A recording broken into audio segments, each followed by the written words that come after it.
मा ओं विष्णुपादाय कृष्णप्रेष्ठाय भूतले श्रीमते जयपताकस्वामिन्निति नामिने नमः आचार्यपादाय निताय कृपप्रदायिने गौरकथादामदाय नगरग्रामकारिणे मा ओं विष्णुपादाय कृष्णप्रेष्ठाय भूतले श्रीमते भक्तिवेदान्त स्वामिन्निति नामिने नमस्ते सारस्वते देवे गौरवाणी प्रचारिणे निर्विशेषा शून्यवादी पाश्चात्य देशातारिणे जय श्री कृष्ण चैतन्य प्रभु नित्यानंद श्री अद्वैता गदाधर श्रीवासादि गौर भक्तवृंद हरे कृष्ण कृष्ण कृष्ण हरे हरे हरे राम राम राम हरे हरे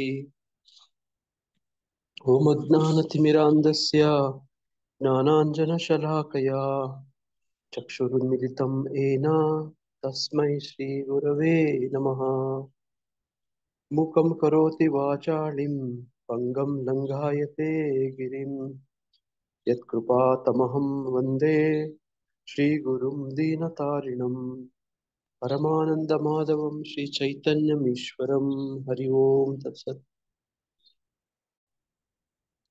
ಶ್ರೀ ಕೃಷ್ಣ. ಎಲ್ಲರಿಗೂ ದಿನದ ಗೀತಾರ್ಥ ಸ್ವಾರಸ್ಯ ಕಾರ್ಯಕ್ರಮಕ್ಕೆ ಮತ್ತೊಮ್ಮೆ ಸುಸ್ವಾಗತ. ಈ ದಿನ ನಾವು ಭಗವದ್ಗೀತೆ ರೂಪದ 14ನೇ ಅಧ್ಯಾಯದ 21ನೇ ಶ್ಲೋಕವನ್ನು ಅಧ್ಯಯನ ಮಾಡ್ತಿದ್ದೀರಿ. ಈ ಶ್ಲೋಕದ ಅನುವಾದ ಹೀಗಿದೆ: ಅರ್ಜುನನು ಪ್ರಶ್ನಿಸಿದನು, ಪ್ರಿಯ ಪ್ರಭುವೇ, ಈ ಗುಣತ್ರಯಗಳನ್ನು ಮೀರಿದವನ ಲಕ್ಷಣಗಳು ಯಾವುವು? ಆತನು ಹೇಗೆ ನಡೆದುಕೊಳ್ಳುತ್ತಾನೆ? ಅವನು ಹೇಗೆ ಪ್ರಕೃತಿ ಗುಣಗಳನ್ನು ಮೀರುತ್ತಾನೆ? ಹರೇ ಕೃಷ್ಣ. ನೋಡಿ, ಕೊನೆಯದಾಗಿ ಈ ಗುಣಗಳನ್ನೆಲ್ಲ ತಿಳ್ಕೊಂಡ ನಂತರ ಯಾರಾದ್ರೂ ಈ ಪ್ರಶ್ನೆಗೆ ಬರಬೇಕು. ಈಗ ನಾವು ಇಷ್ಟು ದಿನಗಳಲ್ಲಿ ಗುಣಗಳಂದ್ರೆ ಯಾವ್ಯಾವುದು, ಯಾವ್ಯಾವ ಗುಣಗಳು ಏನೇನು ಕಾರಣ ಆಗುತ್ತೆ, ಏನ್ ಮಾಡತ್ತೆ ಅಂತೆಲ್ಲ ಕೇಳಿ ತಿಳ್ಕೊಂಡ್ಮೇಲೆ ಈಗ ಅವುಗಳನ್ನು ಮೀರುವಂಥದ್ದು ಹೇಗೆ ಅಂತ ನೋಡಿ. ಕೊನೆಯಲ್ಲಿ ಈ ಪ್ರಶ್ನೆ ಯಾರಾದ್ರೂ ತಗೋಬೇಕು. ಇದು ಅಪ್ಲಿಕೇಶನ್, ಇದು ಅಳವಡಿಕೆ. ಇದರಿಂದ ಪಡ್ಕೊಳ್ಳುವಂತ ಲಾಭ, ಈ ಗುಣಗಳ ಬಗ್ಗೆ ಎಲ್ಲ ತಿಳ್ಕೊಂಡಾಯ್ತು, ಅದರ ಗುಣಲಕ್ಷಣಗಳು, ಅವು ಮಾಡುವಂತ ಪ್ರಭಾವಗಳು, ಪರಿಣಾಮಗಳು ಎಲ್ಲ ತಿಳ್ಕೊಂಡಾಯ್ತು. ಈಗೇನ್ ಮಾಡ್ಬೇಕು? ಅವು ಗೊತ್ತಾಯ್ತು. ಈಗ ನಮ್ಗೆ ಏನಂತ ಕೊನೆಯಲ್ಲಿ ಗುಣಗಳ ಬಗ್ಗೆ ಗೊತ್ತಾಯ್ತು.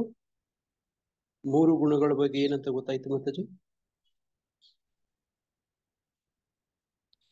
ಅಂದ್ರೆ ಈ ಗುಣದಲ್ಲಿರೋನು ಯಾವ ತರ ನಡ್ಕೊಳ್ತಾರೆ ಅಂತ ಅಲ್ವಾ? ಹಾ, ಯಾರು ಯಾವ ನಡ್ಕೊಳ್ತಾರೆ ಎಲ್ಲ ಸರಿ. ಒಂದೇ ಒಂದು ಪದದಲ್ಲಿ, ಒಂದೇ ಪದ, ವರ್ಡ್, ನಾವು ಬದ್ಧರಾಗಿರ್ತೀವಿ ಪ್ರಭುಜಿ. ಗುಣಗಳಲ್ಲಿ ನಾವು ಇಷ್ಟೇ ಬದ್ಧ ಮಾಡ್ತವೆ ಅಂತ ಅಷ್ಟೇ. ನೋಡಿ, ಒಟ್ಟಾರೆ ಸತ್ವಗುಣ ಚೆನ್ನಾಗಿರ್ಬಹುದು. ನೋಡಿ, ತಮೋಗುಣ ನೋಡಿ ನಮಗೆ ದುಃಖ, ನೋಡಿ ಬಾಧೆ, ಕಷ್ಟ ಎಲ್ಲ ತರಿಸಬಹುದು. ರಜೋಗುಣ ನಮಗೆ ಆಸೆಗಳನ್ನೆಲ್ಲ ಉತ್ಪತ್ತಿ ಮಾಡಿ ನೋಡಿ ಏನೇನೋ ಮಾಡ್ಬಹುದು. ಆ ಗುಣ ನೋಡಿ ಸತ್ವಗುಣ ಬ್ರಹ್ಮಲೋಕಕ್ಕೆ ಕರ್ಕೊಂಡು ಹೋಗ್ಬಹುದು. ತಮೋಗುಣ ನೋಡಿ ಕೆಳಗಿನ ಲೋಕಕ್ಕೆ ಕರ್ಕೊಂಡು ಹೋಗ್ಬಹುದು. ರಜೋಗುಣ ಇದೇ ಲೋಕದಲ್ಲಿ ಹುಟ್ಟೋ ತರ ಎಲ್ಲ ಮಾಡಬಹುದು. ಹಿಂದಿಂದೆಲ್ಲ ಹೇಳಿ ಕೇಳಿ ಎಲ್ಲ ಆಯ್ತು. ಈಗ ಒಟ್ಟಾರೆ ಒಂದೇ ಒಂದು ಪದದ ಅರ್ಥ, ಈಗ ಶ್ವೇತ ಮಾತಾಜಿ ಹೇಳಿದ್ರಲ್ಲ, ಹಂಗೆ ಬದ್ಧ, ಬಂಧಿಸ್ತವೆ, ಎಲ್ಲಾನು ಬಂಧಿಸ್ತವೆ, ಇದು ವಿಚಾರ. ಈಗ 3 ಗುಣಗಳು ಈಗ ಇಲ್ಲದೆ ಇದ್ದಿದ್ರೆ ಸತ್ವಗುಣನೇ ಚೆನ್ನಾಗಿದೆ, ಬಾಕಿ ಎಲ್ಲ ಚೆನ್ನಾಗಿಲ್ಲ, ಸತ್ವಗುಣ ಶ್ರೇಷ್ಠ. ಹೌದು, ಒಟ್ಟಾರೆ ಬಂಧಿಸುತ್ತಾ ಅಂದ್ರೆ ಬಂಧಿಸುತ್ತೆ. ಇಟ್ಕೊಂಡು ಏನ್ ಮಾಡೋದು? ಇಟ್ಕೊಂಡಿರೋದನ್ನ ಅಲ್ವಾ, ಒಂದು ಅವಕಾಶ, ಲಾಭ ಪಡ್ಕೊಳ್ಳೋಕೆ ಪ್ರಯತ್ನ ಮಾಡ್ಬೇಕು. ಸತ್ವಗುಣದಕ್ಕೆ ಬಂದು ಅಲ್ಲಿಂದ ಶುದ್ಧ ಸತ್ವಕ್ಕೆ ಬರುವಂತ ಪ್ರಯತ್ನ ಮಾಡ್ಬೇಕು. ನೋಡಿ, ಸತ್ವಗುಣನು ಕೂಡ ನೋಡಿ ಬಂಧಿಸುತ್ತೆ ಅನ್ನುವಂಥದ್ದು ನಾವು ತಿಳ್ಕೊಂಡ್ವಿ. ಹಂಗಾಗಿ ಇಲ್ಲಿ ಅರ್ಜುನ ಕೇಳ್ತಿದ್ದಾನೆ, ಗುಣತ್ರಯಗಳನ್ನ ಮೀರಿದವನ ಲಕ್ಷಣಗಳು ಯಾವುವು? ನೋಡಿ, ಎಲ್ಲದಕ್ಕೂ ಒಂದು ಲಕ್ಷಣಗಳು, ಒಂದೊಂದು ಲಕ್ಷಣಗಳಿರ್ತವೆ. ನೀವು ಒಬ್ಬ ರೋಗಿಗೆ ಒಂದು ಲಕ್ಷಣ ಇರ್ತವೆ, ಒಬ್ಬ ಕಳ್ಳನ್ಗೆ ನೋಡಿ ಕಳ್ಳನ್ ಮುಖ ಉಳ್ಳುಳ್ಗೆ ಅಂತ ಕೇಳಿದೀರಾ? ಕೇಳಿರ್ತೀರಿ ಅಲ್ವಾ?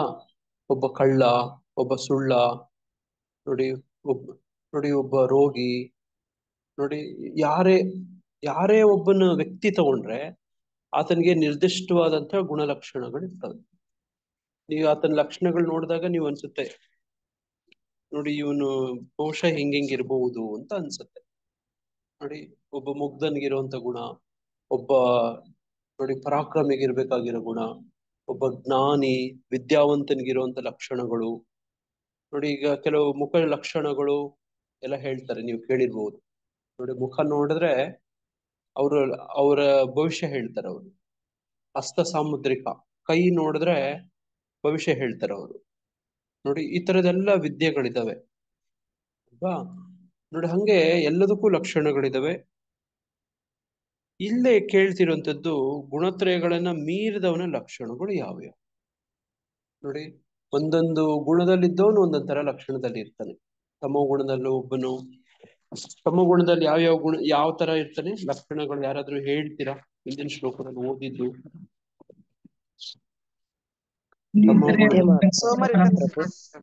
ಸೋಮಾರಿ ಆಗಿರ್ತಾನೆ, ಏನ್ ಕೆಲ್ಸಕ್ಕೂ ಆಲಸ್ಯದಲ್ಲಿರ್ತಾನೆ, ನಿದ್ದೆಯಲ್ಲಿರ್ತಾನೆ ಪ್ರಭು. ಹೌದು ಹಂಗೆ ಹೌದು ಹೌದು. ನೋಡಿ ಇಲ್ಲಿ ನಾನು ಹೇಳ್ತೇನೆ, ಹಂಗೇ ಓದ್ಕೊಂಡ್ ಬರ್ತೀನಿ ಒಂದ್ ಸ್ವಲ್ಪ ಅರ್ಥ ಆಗೋದಕ್ಕೆ. ನೋಡಿ ಇಲ್ಲಿಂದ ಓದ್ತೀನಿ, 5ನೇ ಶ್ಲೋಕದಿಂದ ಓದ್ತೀನಿ. ಐಹಿಕ ಪ್ರಕೃತಿಯಲ್ಲಿ 3 ಗುಣಗಳಿವೆ, ಸತ್ವ, ರಜಸ್ಸು ಮತ್ತು ತಮಸ್ಸು. ಮಹಾಬಾಹುವಾದ ಅರ್ಜುನನೇ, ನಿತ್ಯನಾದ ಜೀವಿ ಪ್ರಕೃತಿಯೊಡನೆ ಸಂಪರ್ಕ ಪಡೆದಾಗ ಅವನು ಈ ಗುಣಗಳ ಬಂಧನಕ್ಕೆ ಸಿಕ್ಕಿಕೊಳ್ತಾನೆ. ಪಾಪರಹಿತನೇ. ಸಾತ್ವಿಕ ಗುಣವು ಇತರ ಗುಣಗಳಿಗಿಂತ ನಿರ್ಮಲವಾದದ್ದು. ಆ ಕಾರಣದಿಂದ ಅದು ಪ್ರಕಾಶಮಾನವಾದದ್ದು. ಅದು ಮನುಷ್ಯನನ್ನು ಎಲ್ಲ ಪಾಪಕರ ಪ್ರಕ್ರಿಯೆಗಳಿಂದ ಬಿಡುಗಡೆ ಮಾಡುತ್ತದೆ. ಆ ಗುಣದಲ್ಲಿ ಸ್ಥಿರರಾದವರು ಸುಖ ಮತ್ತು ಜ್ಞಾನಗಳ ಪ್ರಜ್ಞೆಯಿಂದ ಬದ್ಧರಾಗ್ತಾರೆ. ನೋಡಿ ಇದು ಸತ್ವಗುಣದವರ ಕೆಲಸ. ಬದ್ಧರಾಗ್ತಾರೆ ಅನ್ನುವಂಥದ್ದು ಎಲ್ಲದಕ್ಕೂ 3ಕ್ಕೂ ಸಮಾನ. ನೋಡಿ ಹಂಗೆ ರಜೋಗುಣವು ಮಿತಿ ಇಲ್ಲದ ಆಸೆಗಳು ಮತ್ತೆ ಬಯಕೆಗಳಿಂದ ಹುಟ್ಟುತ್ತದೆ. ಇದರಿಂದ ದೇಹಧಾರಿಯಾದ ಜೀವಿಯು ಐಹಿಕ ಕಾಮ್ಯ ಕರ್ಮಗಳಲ್ಲಿ ಸಿಕ್ಕಿಕೊಳ್ಳುತ್ತಾನೆ. ನೋಡಿ ಅಜ್ಞಾನದಿಂದ ಹುಟ್ಟಿದ ತಮೋಗುಣಗಳ ಭ್ರಮೆ. ಈ ಗುಣದ ಪರಿಣಾಮಗಳೆಂದರೆ ಹುಚ್ಚು, ಆಲಸ್ಯ, ನಿದ್ರೆ. ಇವು ಬದ್ಧ ಆತ್ಮವನ್ನು ಬಂಧಿಸುತ್ತದೆ. ನೋಡಿ 3ರಲ್ಲೂ ಬಂಧಿಸುವಂತಹದ್ದಾಗಿ.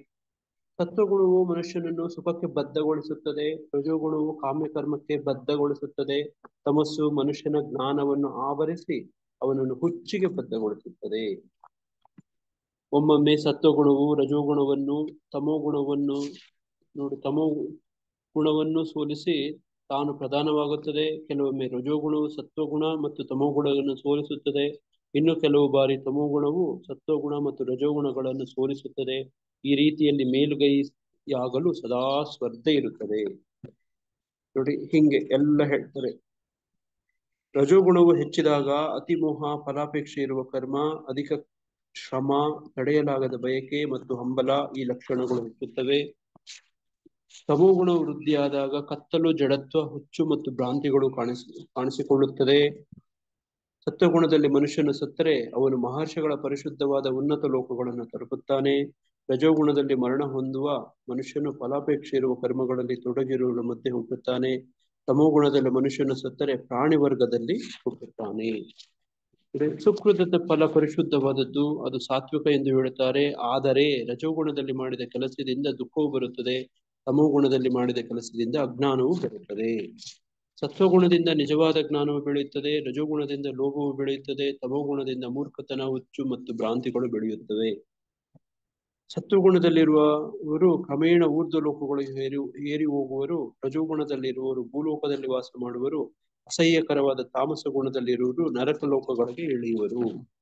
ಎಲ್ಲ ಚಟುವಟಿಕೆಗಳಲ್ಲಿಯೂ ಈ ಗುಣಗಳಲ್ಲದೆ ಬೇರೆ ಕರ್ತವ್ಯವಿಲ್ಲ ಎನ್ನುವುದನ್ನು ಮನುಷ್ಯನು ಸರಿಯಾಗಿ ಅರ್ಥ ಮಾಡಿಕೊಂಡು ಈ ಎಲ್ಲ ಗುಣಗಳಿಗೆ ಅತೀತನಾದ ಪರಮಪ್ರಭುವನ್ನು ಅರಿತಾಗ ನನ್ನ ಆಧ್ಯಾತ್ಮಿಕ ಭಾವವನ್ನು ಪಡೆಯುತ್ತಾನೆ. ದೇಹಧಾರಿಯಾದ ಜೀವಿಯು ಐಹಿಕ ದೇಹದೊಂದಿಗೆ ಸಹಯೋಗವಿರುವ ಈ 3 ಗುಣಗಳನ್ನು ಮೀರಬಲ್ಲವನಾಗಬೇಕು. ಆಗ ಅವನು ಹುಟ್ಟು, ಸಾವು, ಮುಪ್ಪು ಮತ್ತು ಅವುಗಳ ದುಃಖಗಳಿಂದ ಬಿಡುಗಡೆ ಹೊಂದಿ ಈ ಜನ್ಮದಲ್ಲೂ ಅಮೃತವನ್ನ ಸವಿತಾನೆ. ಕೃಷ್ಣನೇ ಹೇಳ್ಬಿಟ್ಟ, ಮೀರ್ಬೇಕು ಅಂತ ಹೇಳ್ಬಿಟ್ಟ. ನೋಡಿ ಅಮೃತವನ್ನ ಸವಿಬೇಕು ಅಂತ ಹೇಳಿಬಿಟ್ಟ. ನೋಡಿ ಹಿಂಗೆಲ್ಲ ಹೇಳಿ ನೋಡಿ ಈಗ ಅರ್ಜುನನ್ಗೆ ಸಹಜವಾಗಿ ಪ್ರಶ್ನೆ ಉಟ್ಕೊಳ್ತು. ಏನದು? ಗುಣತ್ರಯಗಳನ್ನು ಮೀರಿದವನ ಲಕ್ಷಣಗಳು ಯಾವ್ಯಾವ? ನೋಡಿ ನಮ್ಮಲ್ಲಿ ಇದೆಯಾ ನೋಡ್ಕೋಬೇಕು. ಇಲ್ವಾ? ಇಲ್ವಾ ಏನ್ ಮಾಡ್ಕೋಬೇಕು ಮಾತಾಜಿ? ಅಭ್ಯಾಸ ಕುತ್ಕೊಂಡು ಮಾಡ್ಕೋಬೇಕು. ಅಭ್ಯಾಸ ಅಭ್ಯಾಸ ಅಭ್ಯಾಸ ಮಾಡಬೇಕು, ಪ್ರಯತ್ನ ಪಡಬೇಕು, ಬೆಳೆಸ್ಕೋಬೇಕು. ಇಲ್ಲ ಅಂದ್ರೆ ಓಕೆ. ನೋಡಿ ಹುಟ್ಟದಾಗ ಎಲ್ಲರೂ ಲಕ್ಷಣಗಳು ಇಟ್ಕೊಂಡೇ ಹುಟ್ಟೋದಿಲ್ಲ. ಜನ್ಮನೇ ಜಾಯತೆ ಡ್ಯಾಶ್. ಏನ್ ಮಾತಾಜಿ ಯಾರಾದ್ರೂ ಹೇಳಿ? ಶೂದ್ರ ಪ್ರಭುಜಿ. ಪ್ರಭುಜಿ ಜನ್ಮಂತೆ ಜಯತೆ ಶೂದ್ರ. ಜನ್ಮನೇ ಜಾಯತೆ ಶೂದ್ರ. ಶೂದ್ರ ಯಾವ ಗುಣದಲ್ಲಿರ್ತಾನೆ? ಶೂದ್ರ ತಮೋಗುಣ. ಸಹಜವಾಗಿನೇ ಅಲ್ವಾ? ಜನ್ಮನೇ ಜಾಯತೆ ಶೂದ್ರ. ನೋಡಿ ತಮೋ ಗುಣದಲ್ಲಿ ಇರ್ತೀವಿ. ನೋಡಿ ಗೊತ್ತಾಗೋದಿಲ್ಲ, ಸಂಸ್ಕಾರಗಳು ಬೇಕು. ನೋಡಿ ನಮ್ಮ ನೋಡಿ ಜ್ಞಾನ ತಿಳುವಳಿಕೆ ನೋಡಿ ಅಭ್ಯಾಸ ಇವುಗಳೆಲ್ಲನೂ ಕಲ್ಸ್ಕೊಡಂಗ ಆಗ್ಬೇಕು. ನೋಡಿ ಗೊತ್ತಿಲ್ಲ ಅಂದ್ರೆ ಕಲ್ತ್ಕೋಬೇಕು. ನೋಡಿ ಇವತ್ತು ನಾವು ಆ ಲಕ್ಷಣದಲ್ಲಿ ಇಲ್ಲ ಅಂತಂದ್ರೆ ನೋಡಿ ಅದನ್ನು ಬೆಳೆಸ್ಕೊಳ್ಳೋ ಪ್ರಯತ್ನ ಮಾಡ್ಬೇಕು. ನೋಡಿ ಯಾವ್ಯಾವ್ದೆಲ್ಲ ಅಡ್ಡಿ ಆಗಿದೆಯೋ ಅದನ್ನೆಲ್ಲ ಪಕ್ಕಕ್ಕೆ ಇಡೋ ತರ ಬಿಡೋ ತರದ್ದು ಅವನ್ನೆಲ್ಲ ಬಿಡೋ ಅಂತ ಪ್ರಯತ್ನ ಆಗ್ಬೇಕು. ನೋಡಿ ಹಂಗೆ ಇವತ್ತು ನನಗೆ ಲಕ್ಷಣ ಇಲ್ಲ ಅಂತಂದ್ರೆ ನಾನು ಈಗ ಏನ್ ಮಾಡ್ಬೇಕು? ಇಲ್ಲಪ್ಪ ನನ್ನ ಹತ್ರ ಇವತ್ತು ಇಲ್ಲ ಅಂದ್ರೆ ಗಳಿಸ್ಕೋಬೇಕು ಅಷ್ಟೇ. ನನ್ನ ಹತ್ರ ಈಗ ನೋಡಿ ನನ್ನ ಹತ್ರ ದುಡ್ಡಿಲ್ಲ, ಕಾಸಿಲ್ಲ. ಈಗ ದುಡ್ಡು ಇಲ್ಲ ನನ್ನ ಹತ್ರ, ಈಗ ಏನ್ ಮಾಡ್ಬೇಕು? ಗಳಿಸ್ಕೋಬೇಕು. ಗಳಿಸ್ಬೇಕಂದ್ರೆ ಏನ್ ಮಾಡ್ಬೇಕು? ಅದಕ್ಕೆ ತಕ್ಕಂತ ಯೋಜನೆಗಳು ಮಾಡ್ಬೇಕು ಅಲ್ವಾ? ನೋಡಿ ಅದಕ್ಕೆ ಸರಿಯಾದ ಕ್ರಿಯೆಗಳು ನೋಡಿ ಅದಕ್ಕೆ ತಕ್ಕಂತ ನೋಡಿ ನೋಡಿ ಏನ್ ಮಾಡ್ಬೇಕು? ಹಣ ಗಳಿಸಕ್ಕೆ, ಗಳಿಸಿದಕ್ಕಿಂತ ಉಳಿಸೋದಕ್ಕೆ. ನೋಡಿ ಉಳಿಸಿದ್ದೆ ಗಳಿಸಿದ್ದು ಅಂತಾರೆ. ನೋಡಿ ಅವೆಲ್ಲ ಮಾಡ್ಬೇಕು. ಸುಮ್ನೆ ಹಂಗೆ ಬಂದ್ಬಿಡುತ್ತೆ ಎಲ್ಲನೂ? ಬರೋದಿಲ್ಲ. ಇಲ್ಲ ಪ್ರಭು, ಶ್ರಮೆ ಪಡ್ಬೇಕು. ಅದಕ್ಕೋಸ್ಕರ ಪ್ರಯತ್ನ ಮಾಡ್ಬೇಕು. ನೋಡಿ ಅದಕ್ಕೋಸ್ಕರ ಮಾರ್ಗದರ್ಶನ ತಗೋಬೇಕು. ನೋಡಿ ಮೊದಲನೇದು ತಿಳುವಳಿಕೆ ಪಡ್ಬೇಕು. ಹೆಂಗೆ ಅದೇನದು ಅನ್ನೋ ತಿಳ್ಕೊಂಡು ಆಮೇಲೆ ಅಭ್ಯಾಸ ಮಾಡಬೇಕು, ಪ್ರಯತ್ನ ಮಾಡ್ಬೇಕು. ನೋಡಿ ಇವತ್ತೇನು ಬಹಳ ಉನ್ನತ IAS IFS ಈ ತರದೆಲ್ಲ ಆಫೀಸರ್ಸ್ಗಳೆಲ್ಲ ಆಗ್ತಾರಲ್ಲ, IPS ಏನು ಒಂದು ಇಡೀ ರಾಜ್ಯವನ್ನೇ ಆಳ್ತಾರೆ ಅವರು. ನೋಡಿ ಜಿಲ್ಲಾಧಿಕಾರಿಗಳು ನೋಡಿ ಜಿಲ್ಲಾಧಿಕಾರ ನೋಡಿ ಇವರೆಲ್ಲ ಆಳ್ತಾರೆ.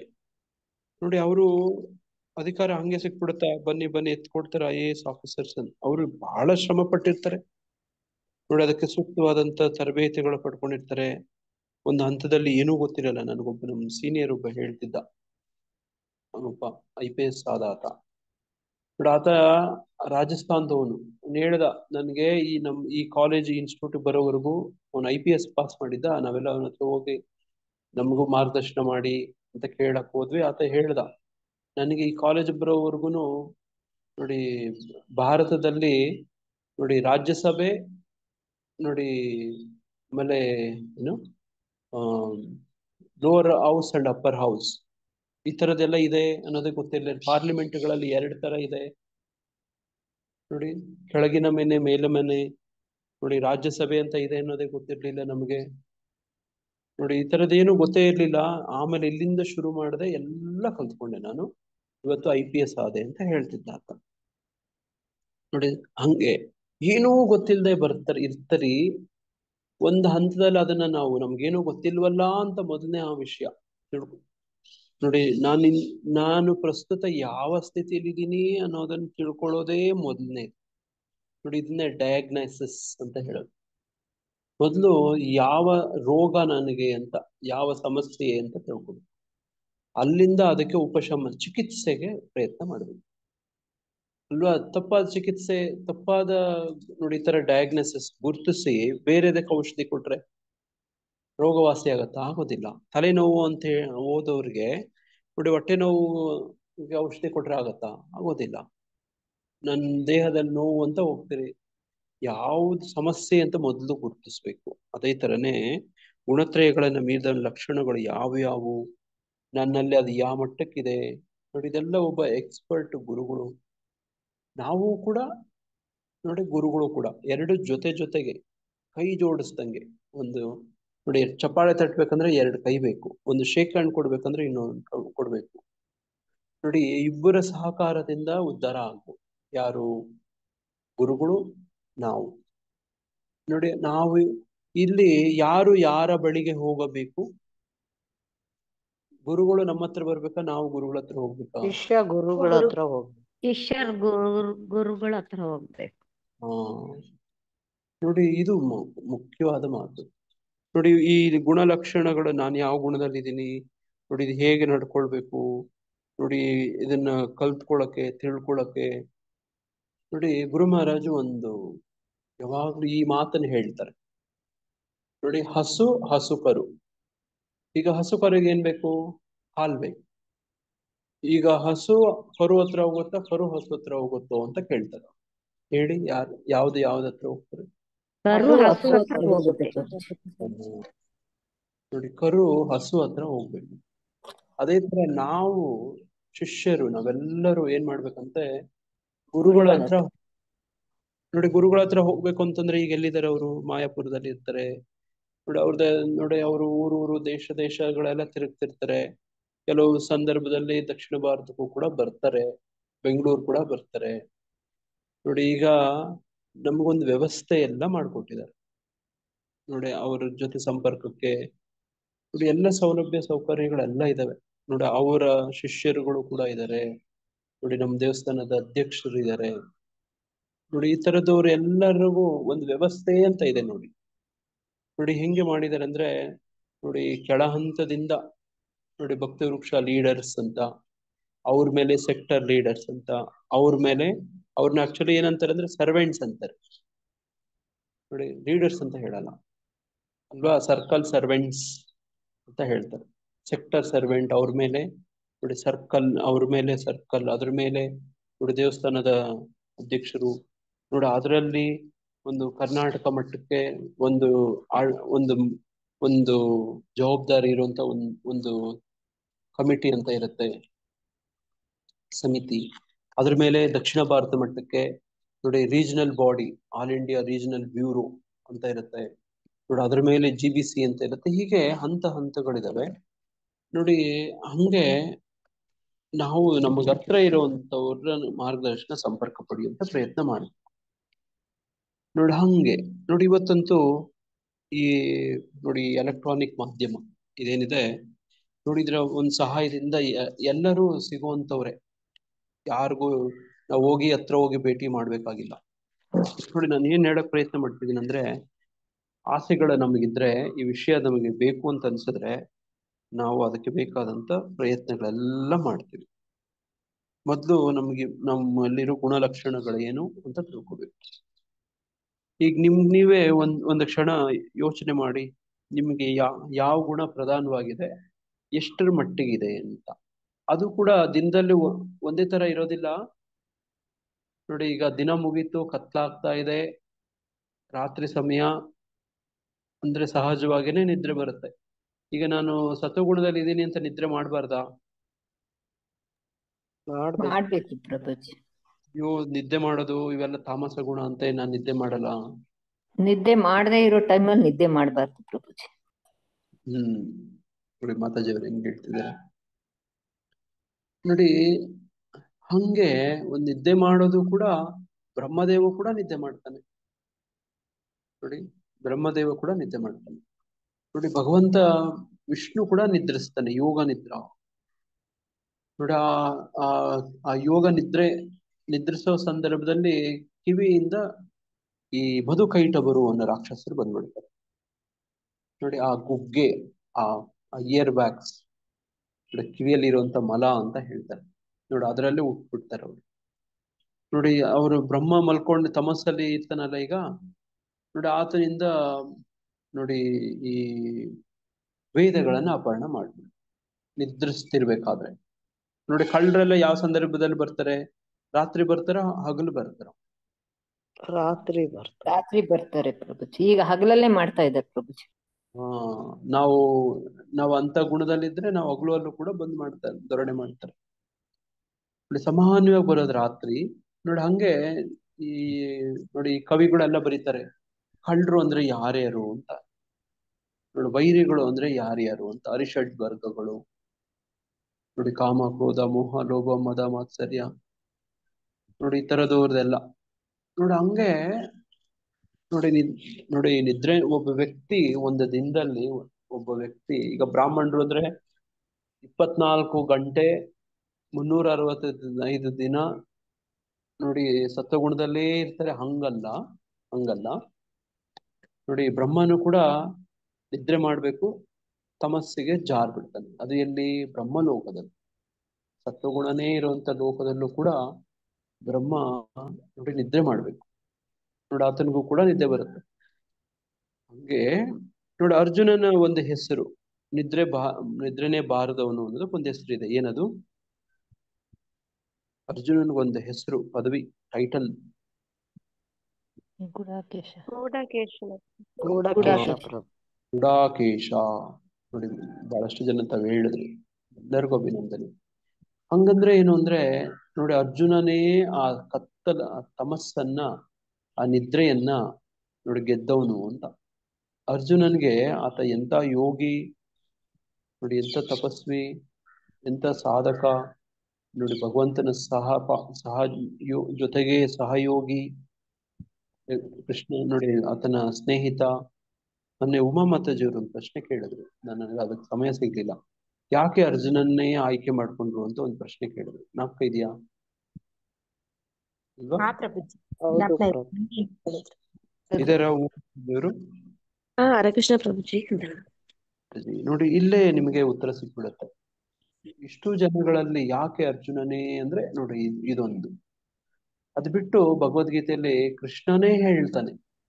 ಏನಂತ ಹೇಳ್ತಾನೆ? ನಿನಗೆ ಯಾಕೆ ಹೇಳ್ತಿದ್ದೀನಿ ಅಂತ ಬೇರೆ ಯಾರಿಗೂ ಹೇಳ್ತಾ ಇಲ್ಲ, ನಿನಗೆ ಅಂತ ಒಂದು ಶ್ಲೋಕದಲ್ಲಿ ಹೇಳ್ತಾನೆ. ಯಾವ ಶ್ಲೋಕ? ಅವನಿಗೆ ಪ್ರೀತಿಯ ಸ್ನೇಹಿತ ಮತ್ತೆ ಶರಣಾಗತಿ ಹೊಂದಿರೋ ಆತ್ಮ ಅಂತ. ಆ, ಸಖ ಮತ್ತು ಭಕ್ತ ಸಖ, ಇದೇ ಪದ ಬಳಸ್ತಾನೆ. ನೀನು ನನ್ನ ಭಕ್ತ ಮತ್ತೆ ನನ್ನ ಸಖ. ನೋಡಿ, ಹಾಗಿದ್ರೆ ಬೇರೆಯವರೆಲ್ಲ ಭಕ್ತರಲ್ವಾ? ಧರ್ಮರಾಯ, ಭೀಮ, ನಕುಲ, ಸಹದೇವ ನೋಡಿ, ಮತ್ತೆ ಭೀಷ್ಮಾಚಾರ್ಯರು ನೋಡಿ, ವಿದುರ ಆಗ್ಲಿ, ಇನ್ನೊಬ್ರು ಮತ್ತೊಬ್ರು ಎಲ್ಲ ಇದ್ದಾರೆ, ಇವರೆಲ್ಲ ಅಲ್ವಾ? ನೋಡಿ, ಈ ಇಲ್ಲಿ ಈಗ ನೀವು ಭಗವದ್ಗೀತೆ ಪ್ರಾರಂಭದಿಂದ ಓದ್ ಬಂದ್ರೆ ನೋಡಿ 2ನೇ ಅಧ್ಯಾಯದಲ್ಲಿ ನೋಡಿ ಪ್ರಾರಂಭದಲ್ಲೇ ಬರುತ್ತೆ, ಕುತಸ್ತ್ವ ಕಶ್ಮಲಂ ಇದಂ ಅಂತ ಕರೀತಾನೆ. ನೋಡಿ, ಅನಾರ್ಯನ್ ತರ ನಡ್ಕೊಂತೀಯ ನೀನು, ನಿನ್ಗೆ ಇದೆಲ್ಲ ಕಶ್ಮಲ ಎಲ್ಲಿಂದ ಬಂತು ನಿನ್ಗೆ ಅಂತ ಹೇಳ್ತಾನೆ. ನೋಡಿ 2ನೇ ಅಧ್ಯಾಯದ 2ನೇ ಶ್ಲೋಕದಲ್ಲಿ ಹೇಳ್ತಾನೆ. ಹೇಳೋದೆಲ್ಲ ಬೈತಾನೆ, ಬೈಯೋದೆಲ್ಲ ಉಗಿತಾನೆ. ಏನಂತ? ಕುತಸ್ತ್ವ ಕಶ್ಮಲಂ ಇದಂ ವಿಷಮೇ ಸುಮುಪಸ್ಥಿತಂ ಅನಾರ್ಯಂ ಜುಷ್ಟಂ ಅಸ್ವರ್ಗ್ಯಂ ಅಕೀರ್ತಿಂ ಅಂತ ಹೇಳ್ತಾನೆ. ನಿನಗೆ ಈ ಕಶ್ಮಲ ನಿನ್ಗೆ ಹೆಂಗ್ ಬಂತು? ಬದುಕಿನ ಮಹತ್ವನ ತಿಳಿದ ಮನುಷ್ಯನಿಗೆ ಈ ಕಶ್ಮಲು ಭೂಷಣವಲ್ಲ, ಅನಾರ್ಯವಾದದ್ದು. ಇಂಥ ಕಶ್ಮಲು ಸ್ವರ್ಗಕ್ಕೆ ಕೊಂಡೊಯ್ಯೋದಿಲ್ಲ, ಅಪಕೀರ್ತಿಗೆ ಕಾರಣವಾಗುತ್ತದೆ. ನೋಡಿ ಹಂಗೆ ಹೇಳ್ತಾನೆ. ತೃತೀಯ ಮಗನಾದ ಅರ್ಜುನನೇ, ಈ ಷಂಡತನವನ್ನು ಹೊಂದಬೇಡ. ನೋಡಿ, ಇದನ್ಗೆ ದೊಡ್ಡನಾದಂತ ಹಿರಿಯನಾದಂತ ಧರ್ಮರಾಯನ್ಗೆ ಈ ತರ ಹೇಳ್ಬೋದಾ ಮಾತು? ಈ ಷಂಡತನವನ್ನ ಹೊಂದಬೇಡ ಅಂತ ಹೇಳ್ಬೋದಾ ಅಣ್ಣನ್ಗೆ, ಧರ್ಮರಾಯನ್ಗೆ? ಹೇಳಲ್ಲ ಪ್ರಭು. ಅಲ್ವಾ? ವಿದುರನ್ಗೆ, ಭೀಷ್ಮಾಚಾರ್ಯರಿಗೆ, ಇವ್ರಿಗೆಲ್ಲ ಹೇಳ್ಬೋದಾ ಈ ತರ ಮಾತು? ನೋಡಿ, ಇದು ನಿನಗೆ ಶತ್ರುಗಳಿಗೆ ತಾಪವನ್ನುಂಟು ಮಾಡುವನೇ, ಈ ಹೃದಯ ದೌರ್ಬಲ್ಯವು ಕ್ಷುದ್ರವಾದದ್ದು, ಇದನ್ನು ಬಿಟ್ಟು ಮೇಲೇಳು. ನೋಡಿ, ಹಿಂಗೆಲ್ಲಾನು ಈ ತರ ಭಾಷೆಯಲ್ಲಿ ಮಾತಾಡ್ತಾರ. ಯಾರ ಹತ್ರ ಮಾತಾಡ್ತಾರೆ ಅಂದ್ರೆ ಸಖ ಆದವ್ರ ಹತ್ರ ಮಾತಾಡ್ತಾರೆ. ಸ್ನೇಹಿತ ಆಗಿರ್ತಾನೆ.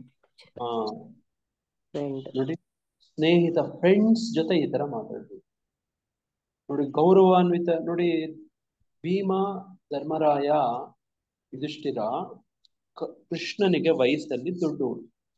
ಅವರನ್ನು ಕಂಡ್ರೆ, ಅವರು ಎದುರಿಗೆ ಬಂದ್ರೆ ಕೃಷ್ಣ ಏನ್ ಮಾಡ್ತಿದ್ದ? ಅವ್ರ ಕಾಲಿಗೆ ನಮಸ್ಕಾರ ಮಾಡ್ತಾರೆ. ಕಾಲ್ ಮುಗಿತಾರೆ. ಹಾ ನೋಡಿ, ಇನ್ನ ಚಿಕ್ಕವರು ಅಂದ್ರೆ ಚಿಕ್ಕವರು ಸಹಜವಾಗಿನೇ ನೋಡಿ ಅವ್ರು ತಪ್ಪು ಮಾಡೋದು, ನೋಡಿ ಅವ್ರ ಮೇಲೆ ಪ್ರೀತಿ, ಅಕ್ಕರೆ, ವಾತ್ಸಲ್ಯ ತೋರಿಸೋದು, ಇದೆಲ್ಲ ತುಂಬಾ ಸಹಜ. ನೋಡಿ, ಅವ್ರನ್ನೆಲ್ಲ ಹಿಂಗೆಲ್ಲ ಬೈಯಕ್ಕಾಗಲ್ಲ ಅಲ್ವಾ? ನೋಡಿ ಹಂಗೆ ಅದಕ್ಕೆ ಅರ್ಜುನನ್ನೇ ಆಯ್ಕೆ ಮಾಡ್ಕೊಳ್ಳೋದು ತುಂಬಾ ಸೂಕ್ತವಾದಂತವನು ನೋಡಿ ತುಂಬಾ ಸೂಕ್ತವಾದವನು ಯಾರು ಅಂದ್ರೆ ನೋಡಿ ಈ ತರ ನೋಡಿ ಅರ್ಜುನ ಮೊದಲನೇ ಅಧ್ಯಾಯದ ಕೊನೇ ಭಾಗದಲ್ಲಿ ಹೇಳ್ತಾನೆ. ನೋಡಿ ಏನಂತ ಹೇಳ್ತಾನೆ ನೋಡಿ ನೋಡಿ ಇಲ್ಲಿ ಹೇಳ್ತಾನೆ,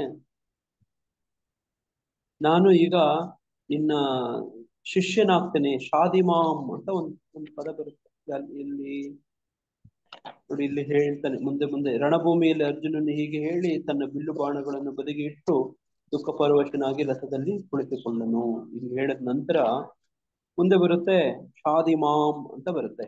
ಏನಂತ ಅಲ್ಲಿ ಬರುತ್ತೆ ಅಂದ್ರೆ, ಯಾರಾದ್ರೂ ಹುಡುಕಾದ್ರೂ ಹೇಳ್ಬೋದು, ನಾನು ನಿನ್ನ ಶಿಷ್ಯ ಆಗ್ತೀನಿ ಈಗ. ಕಾರ್ಪಣ್ಯದೋಷತಃ ಸ್ವಭಾವ ಪೃಶ್ಚಾಭಿ ಧರ್ಮ ಸಮೂಢ ಚೇತಃ ಯಶ್ರೇಯಸ್ಯ ನಿಶ್ಚಿತಂ ಬ್ರೂಹಿ ತನ್ಮೇ ಶಿಷ್ಯಾಸ್ತ್ಯಹಂ ಶಾದಿ ಮಾಂ ಪ್ರಾಂ ಪ್ರಪದ್ಯೆ. 2ನೇ ಅಧ್ಯಾಯದ 7ನೇ ಶ್ಲೋಕದಲ್ಲಿ ನೋಡಿ, ಕಾರ್ಪಣ್ಯದ ದೌರ್ಬಲ್ಯದಿಂದ ನಾನೀಗ ನನ್ನ ಕರ್ತವ್ಯದ ಬಗ್ಗೆ ಗೊಂದಲದಲ್ಲಿದ್ದೇನೆ. ಇದು ಯಾವ ಗುಣಲಕ್ಷಣ ಮಾತಾಜಿ? 3 ಗುಣತ್ರಯಗಳಲ್ಲಿ ರಜೋಗುಣ ಪ್ರಭುಜಿ. ರಜೋಗುಣ ಪ್ರಭು. ತಮೋಗುಣ ನೋಡಿ, ತಮೋಗುಣ ಕರ್ತವ್ಯದ ಬಗ್ಗೆ ಗೊಂದಲ ಇರುವಂತದ್ದು ತಮೋಗುಣ. ನೋಡಿ ರಜೋಗುಣದಲ್ಲಿ ಏನಿರ್ತಾರೆ? ಅತಿ ಉತ್ಸಾಹ. ನೋಡಿ ಇದಕ್ಕೆ ಆಪೋಸಿಟ್ ಆಕ್ಚುಲಿ. ನೋಡಿ ದೌರ್ಬಲ್ಯದಿಂದ ನಾನೀಗ ಕರ್ತವ್ಯದ ಬಗ್ಗೆ ಗೊಂದಲ ಎಲ್ಲ ಇರೋದಿಲ್ಲ. ಅವರು ರಜೋಗುಣದವ್ರಿಗೆ ಅತಿಯಾದಂತ ಎನರ್ಜಿ, ಪ್ರೀತ, ನೋಡಿ ಹೈಪರ್ ಆಕ್ಟಿವ್, ನೋಡಿ ಆ ತರದೊಂದು ಗುಣಲಕ್ಷಣ. ಇಲ್ಲಿ ತಮೋಗುಣ ವೀಕ್ ಆಗಿರುತ್ತೆ ಇವನಿಗೆ ಇಲ್ಲಿ. ನೋಡಿ ಚಿತ್ತ ಸ್ವಾಸ್ಥ್ಯವನ್ನು ಸಂಪೂರ್ಣವಾಗಿ ಕಳೆದುಕೊಂಡಿದ್ದೇನೆ. ಇಂತಹ ಸ್ಥಿತಿಯಲ್ಲಿ ನನಗೆ ಯಾವುದು ಶ್ರೇಯಸ್ಕರ ಎಂದು ನಿಶ್ಚಯವಾಗಿ ಹೇಳು, ನಾನೀಗ ನಿನ್ನ ಶಿಷ್ಯ. ನೋಡಿ, ಮತ್ತು ನಿನಗೆ ಶರಣಾಗತನಾದ ಆತ್ಮ. ನೋಡಿ ಅರ್ಜುನನಲ್ಲಿ ಈ ಗುಣಲಕ್ಷಣಗಳಿತ್ತು. ನೋಡಿ ಅದೇ ಭೀಮ ಈ ತರ ಇದೆಲ್ಲ ಹೇಳ್ತಾನ. ಭೀಮ ಎಂತ ಪರಾಕ್ರಮಿ ಗೊತ್ತಾ? ಅವನ್ ದೈಹಿಕವಾಗಿ 10,000 ಆನೆಗಳ ಬಲ ಇದ್ದವನು. ನೋಡಿ ಒಂದು ನಮ್ಮ ಕನ್ನಡ ಪದ್ಯ ಇತ್ತು ನೋಡಿ, ಕುಮಾರವ್ಯಾಸ ಭಾರತದಲ್ಲಿ ಬರುತ್ತೆ, ಭೀಮನ ಬಗ್ಗೆ ಹೊಗಳುವಂಥದ್ದು. ಅದು ಈ ಮಕ್ಕಳೆಲ್ಲನೂ ಪಾಂಡವರು ನೋಡಿ, ಈ ದುರ್ಯೋಧನ ನೋಡಿ ಅವರೆಲ್ಲರೂ ಆಟ ಆಡ್ತಿರ್ತಾರೆ. ಇವರೆಲ್ಲ ಮರಕೋತಿ ಆಟ ಆಡ್ತಿರ್ತಾರೆ, ಮರ ಹತ್ಬಿಟ್ಟಿರ್ತಾರೆ ಎಲ್ಲರೂ. ಈಗ ಭೀಮ ಕೋತಿ. ಭೀಮ ಈಗ ಮರಕೋತಿ ಆಟದಲ್ಲಿ ಗೊತ್ತಲ್ಲ ನಿಮ್ಗೆ, ಆ ಕೋತಿ ಮುಟ್ಬೇಕು, ಅವ್ರನ್ನ ಹೋಗಿ ಮರ ಹತ್ತಿ ಮುಟ್ಬೇಕು. ಈಗ ಇವನು ದಪ್ಪ ಇದ್ದಾನೆ, ಅವರೆಲ್ಲ ಮೇಲೆ ಹತ್ತು ಕೂತ್ಬಿಟ್ಟಿದ್ದಾರೆ. ಈಗ ಅವ್ರನ್ನ ಮುಟ್ಬೇಕು, ಏನ್ ಮಾಡ್ಬೇಕು? ಈಗ ಮರ ಅಲ್ಲಾಡ್ಸ್ಬಿಡ್ತಾನೆ. ಮರ ಅಲ್ಲಾಡ್ಸಿ ಬೀಳ್ಸ್ಬಿಡ್ತಾರೆ ಎಲ್ಲಾರನು ಉದುರ್ಸ್ಬಿಡ್ತಾನೆ.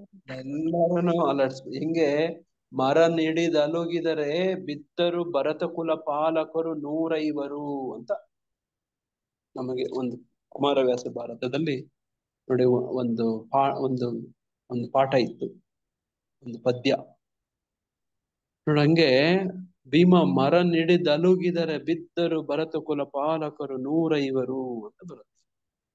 ಆ ಭೀಮ ನೋಡಿ, ಆತನ ನಿಮ್ಗೆಲ್ಲ ಇದನ್ನ ಹೇಳ್ತಾನ ಆಗೋದಿಲ್ಲ. ನೋಡಿ ಭೀಮನಲ್ಲಿ ಒಂದು ವಿಶೇಷ ಲಕ್ಷಣಗಳಿರ್ತವೆ. ಈಗ ಭೀಮ ಅಂದ್ಬಿಟ್ರೆ ನಿಮ್ಗೆ ಕಣ್ಮುಂದೆ ಒಂದು ವ್ಯಕ್ತಿ ಬಂದ್ಬಿಡ್ತಾನೆ ಅಲ್ವಾ? ಬಂದ್ನ ಈಗ ಭೀಮ ಅಂದ್ರೆ ಒಂದು ವ್ಯಕ್ತಿ ಅವನ ಗುಣಲಕ್ಷಣಗಳು, ಗುಣತ್ರಯಗಳು ನೋಡ, ಅವನ ದೈಹಿಕ ಬಲ ಎಲ್ಲ ಬಂದ್ಬಿಡ್ತಲ್ಲ ನಿಮ್ಗೆ. ಈಗ ಅರ್ಜುನ ಅಂದ್ರೆ ಈ ಎಲ್ಲ ಲಕ್ಷಣಗಳು ಬಂದ್ಬಿಡ್ತಲ್ವಾ ನಿಮ್ ಕಣ್ಮುಂದೆ ಅಲ್ವಾ?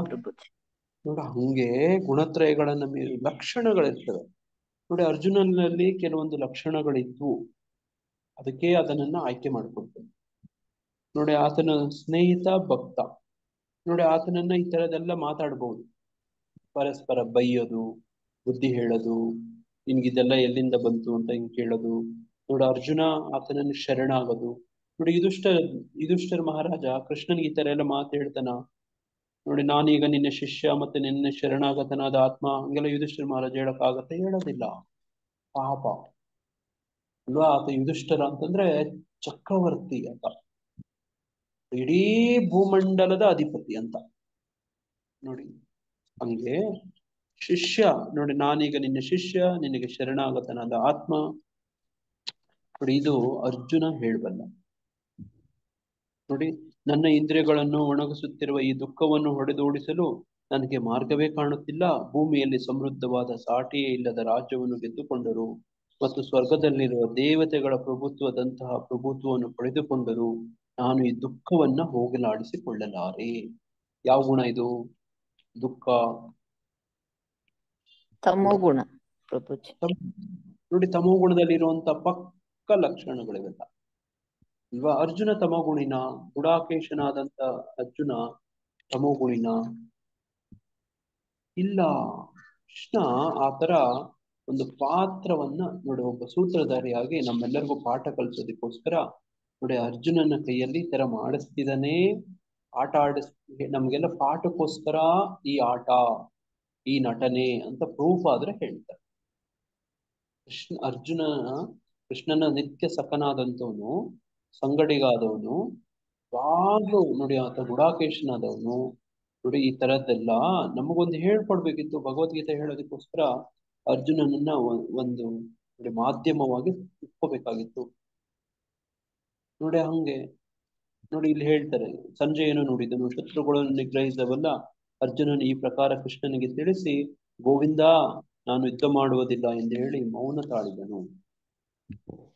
ನೋಡಿ, ಹೇ ಭರತ ವಂಶಜನೇ, ಆಗ ಎರಡು ಸೈನ್ಯಗಳ ಮಧ್ಯೆ ವಿಷಾದದಲ್ಲಿ ಮುಳುಗಿದ ಅರ್ಜುನನನ್ನು ಕುರಿತು ಕೃಷ್ಣನನ್ನು ನಸುನಗುತ್ತಾ ಈ ಮಾತುಗಳನ್ನು ಹೇಳಿದನು. ನೋಡಿ ವಿಷಾದ, ನೋಡಿ ಏನ್ ಮಾಡ್ಬೇಕು ಅಂತ ಗೊತ್ತಿಲ್ಲ. ನೋಡಿ ಇಂಥ ಒಂದು ಸ್ಥಿತಿ ನೋಡಿ, ಇದನ್ನೇ ನೋಡಿ ಗುಣತ್ರಯಗಳ ಒಬ್ಬನಿಗೆ ಪೀಡಿತನಾದವನು, ಬಾಧಿತನಾದವನಿಗೆ ಕೆಲವೊಂದು ಗುಣಲಕ್ಷಣಗಳಿರ್ತವೆ. ನೋಡಿ ಅರ್ಜುನ ಕ್ಷತ್ರಿಯ ಅಂತಂದ್ರೆ ಯಾವಾಗ್ಲೂ ರಜೋಗುಣದಲ್ಲಿ ಹಂಗೆ ಹೇಳಕ್ಕಾಗಲ್ಲ. ನೋಡಿ ಪ್ರಧಾನವಾಗಿ ಆತನನ್ನ ಆತರ ಮಾಡ್ತಿರತ್ತೆ. ನೋಡಿ ಕೆಲವು ಸತಿ ಈ ತರದ್ದು ಸಂದರ್ಭ, ಸ್ಥಿತಿ, ಪರಿಸ್ಥಿತಿಗಳು ಯಾವಾಗ್ಲೂ ಒಂದೇ ತರ ಇರೋದಿಲ್ಲ. Every day is not holiday. ಪ್ರತಿದಿನ ಭಾನುವಾರ ಅಂತ ಹೇಳಕ್ಕಾಗತ್ತಾ? ಇಲ್ಲ. ದಿನಗಳ ಮಾನಗಳು, ಋತುಮಾನಗಳು ನೋಡಿ ಇವೆಲ್ಲ ಬದಲಾಗ್ತಾ ಇರ್ತವೆ. ನೋಡಿ ಹಂಗೆ ದೇವೋತ್ತಮ ಪರಮ ಪುರುಷನು ಹೀಗೆ ಹೇಳಿದನು, ನೀನು ವಿದ್ವಾಂಸರಂತೆ ಮಾತುಗಳನ್ನಾಡುತ್ತಿದ್ದೀಯ. ನೋಡಿ ಹೆಂಗ್ ಹೇಳ್ತಾ ನೋಡಿ ಭಗವಂತ ತನ್ನ ಫ್ರೆಂಡ್ಗೆ ಹೆಂಗ್ ಹೇಳ್ತಾನೆ ನೋಡಿ, ನೀನು ವಿದ್ವಾಂಸನಂತೆ ಮಾತಾಡ್ತೀಯ ಅಂತ. ಅವನು ಅರ್ಜುನ್ ಅನ್ಕೊಂಬಿಟ್ಟಿದ್ದ ಮೊದಲನೇ ಅಧ್ಯಾಯ ಎಲ್ಲ ಹೇಳಿದಾಗ, ನಾನು ದೊಡ್ಡ ವಿದ್ವಾಂಸ, ನೋಡಿ ನಾನು ಸಮಾಜ ತಜ್ಞ, ನೋಡಿ ಸೋಷಿಯಲಿಸ್ಟ್, ಸಮಾಜ ನೋಡಿ ತಜ್ಞ ನಾನು, ನೋಡಿ ಕುಟುಂಬ ಸಮಸ್ಯೆ, ಆರ್ಥಿಕ ಸಮಸ್ಯೆ, ನೋಡಿ ಇವೆಲ್ಲದ್ರ ಬಗ್ಗೆ ತಿಳುವಳಿಕೆ ಉಳ್ಳವನು, ಗುರು ಪರಂಪರೆಯಿಂದ ಕೇಳಿ ತಿಳಿದಿದ್ದೇನೆ ಅಂತ ಎಲ್ಲ ಹೇಳ್ಬಿಡ್ತಾನೆ.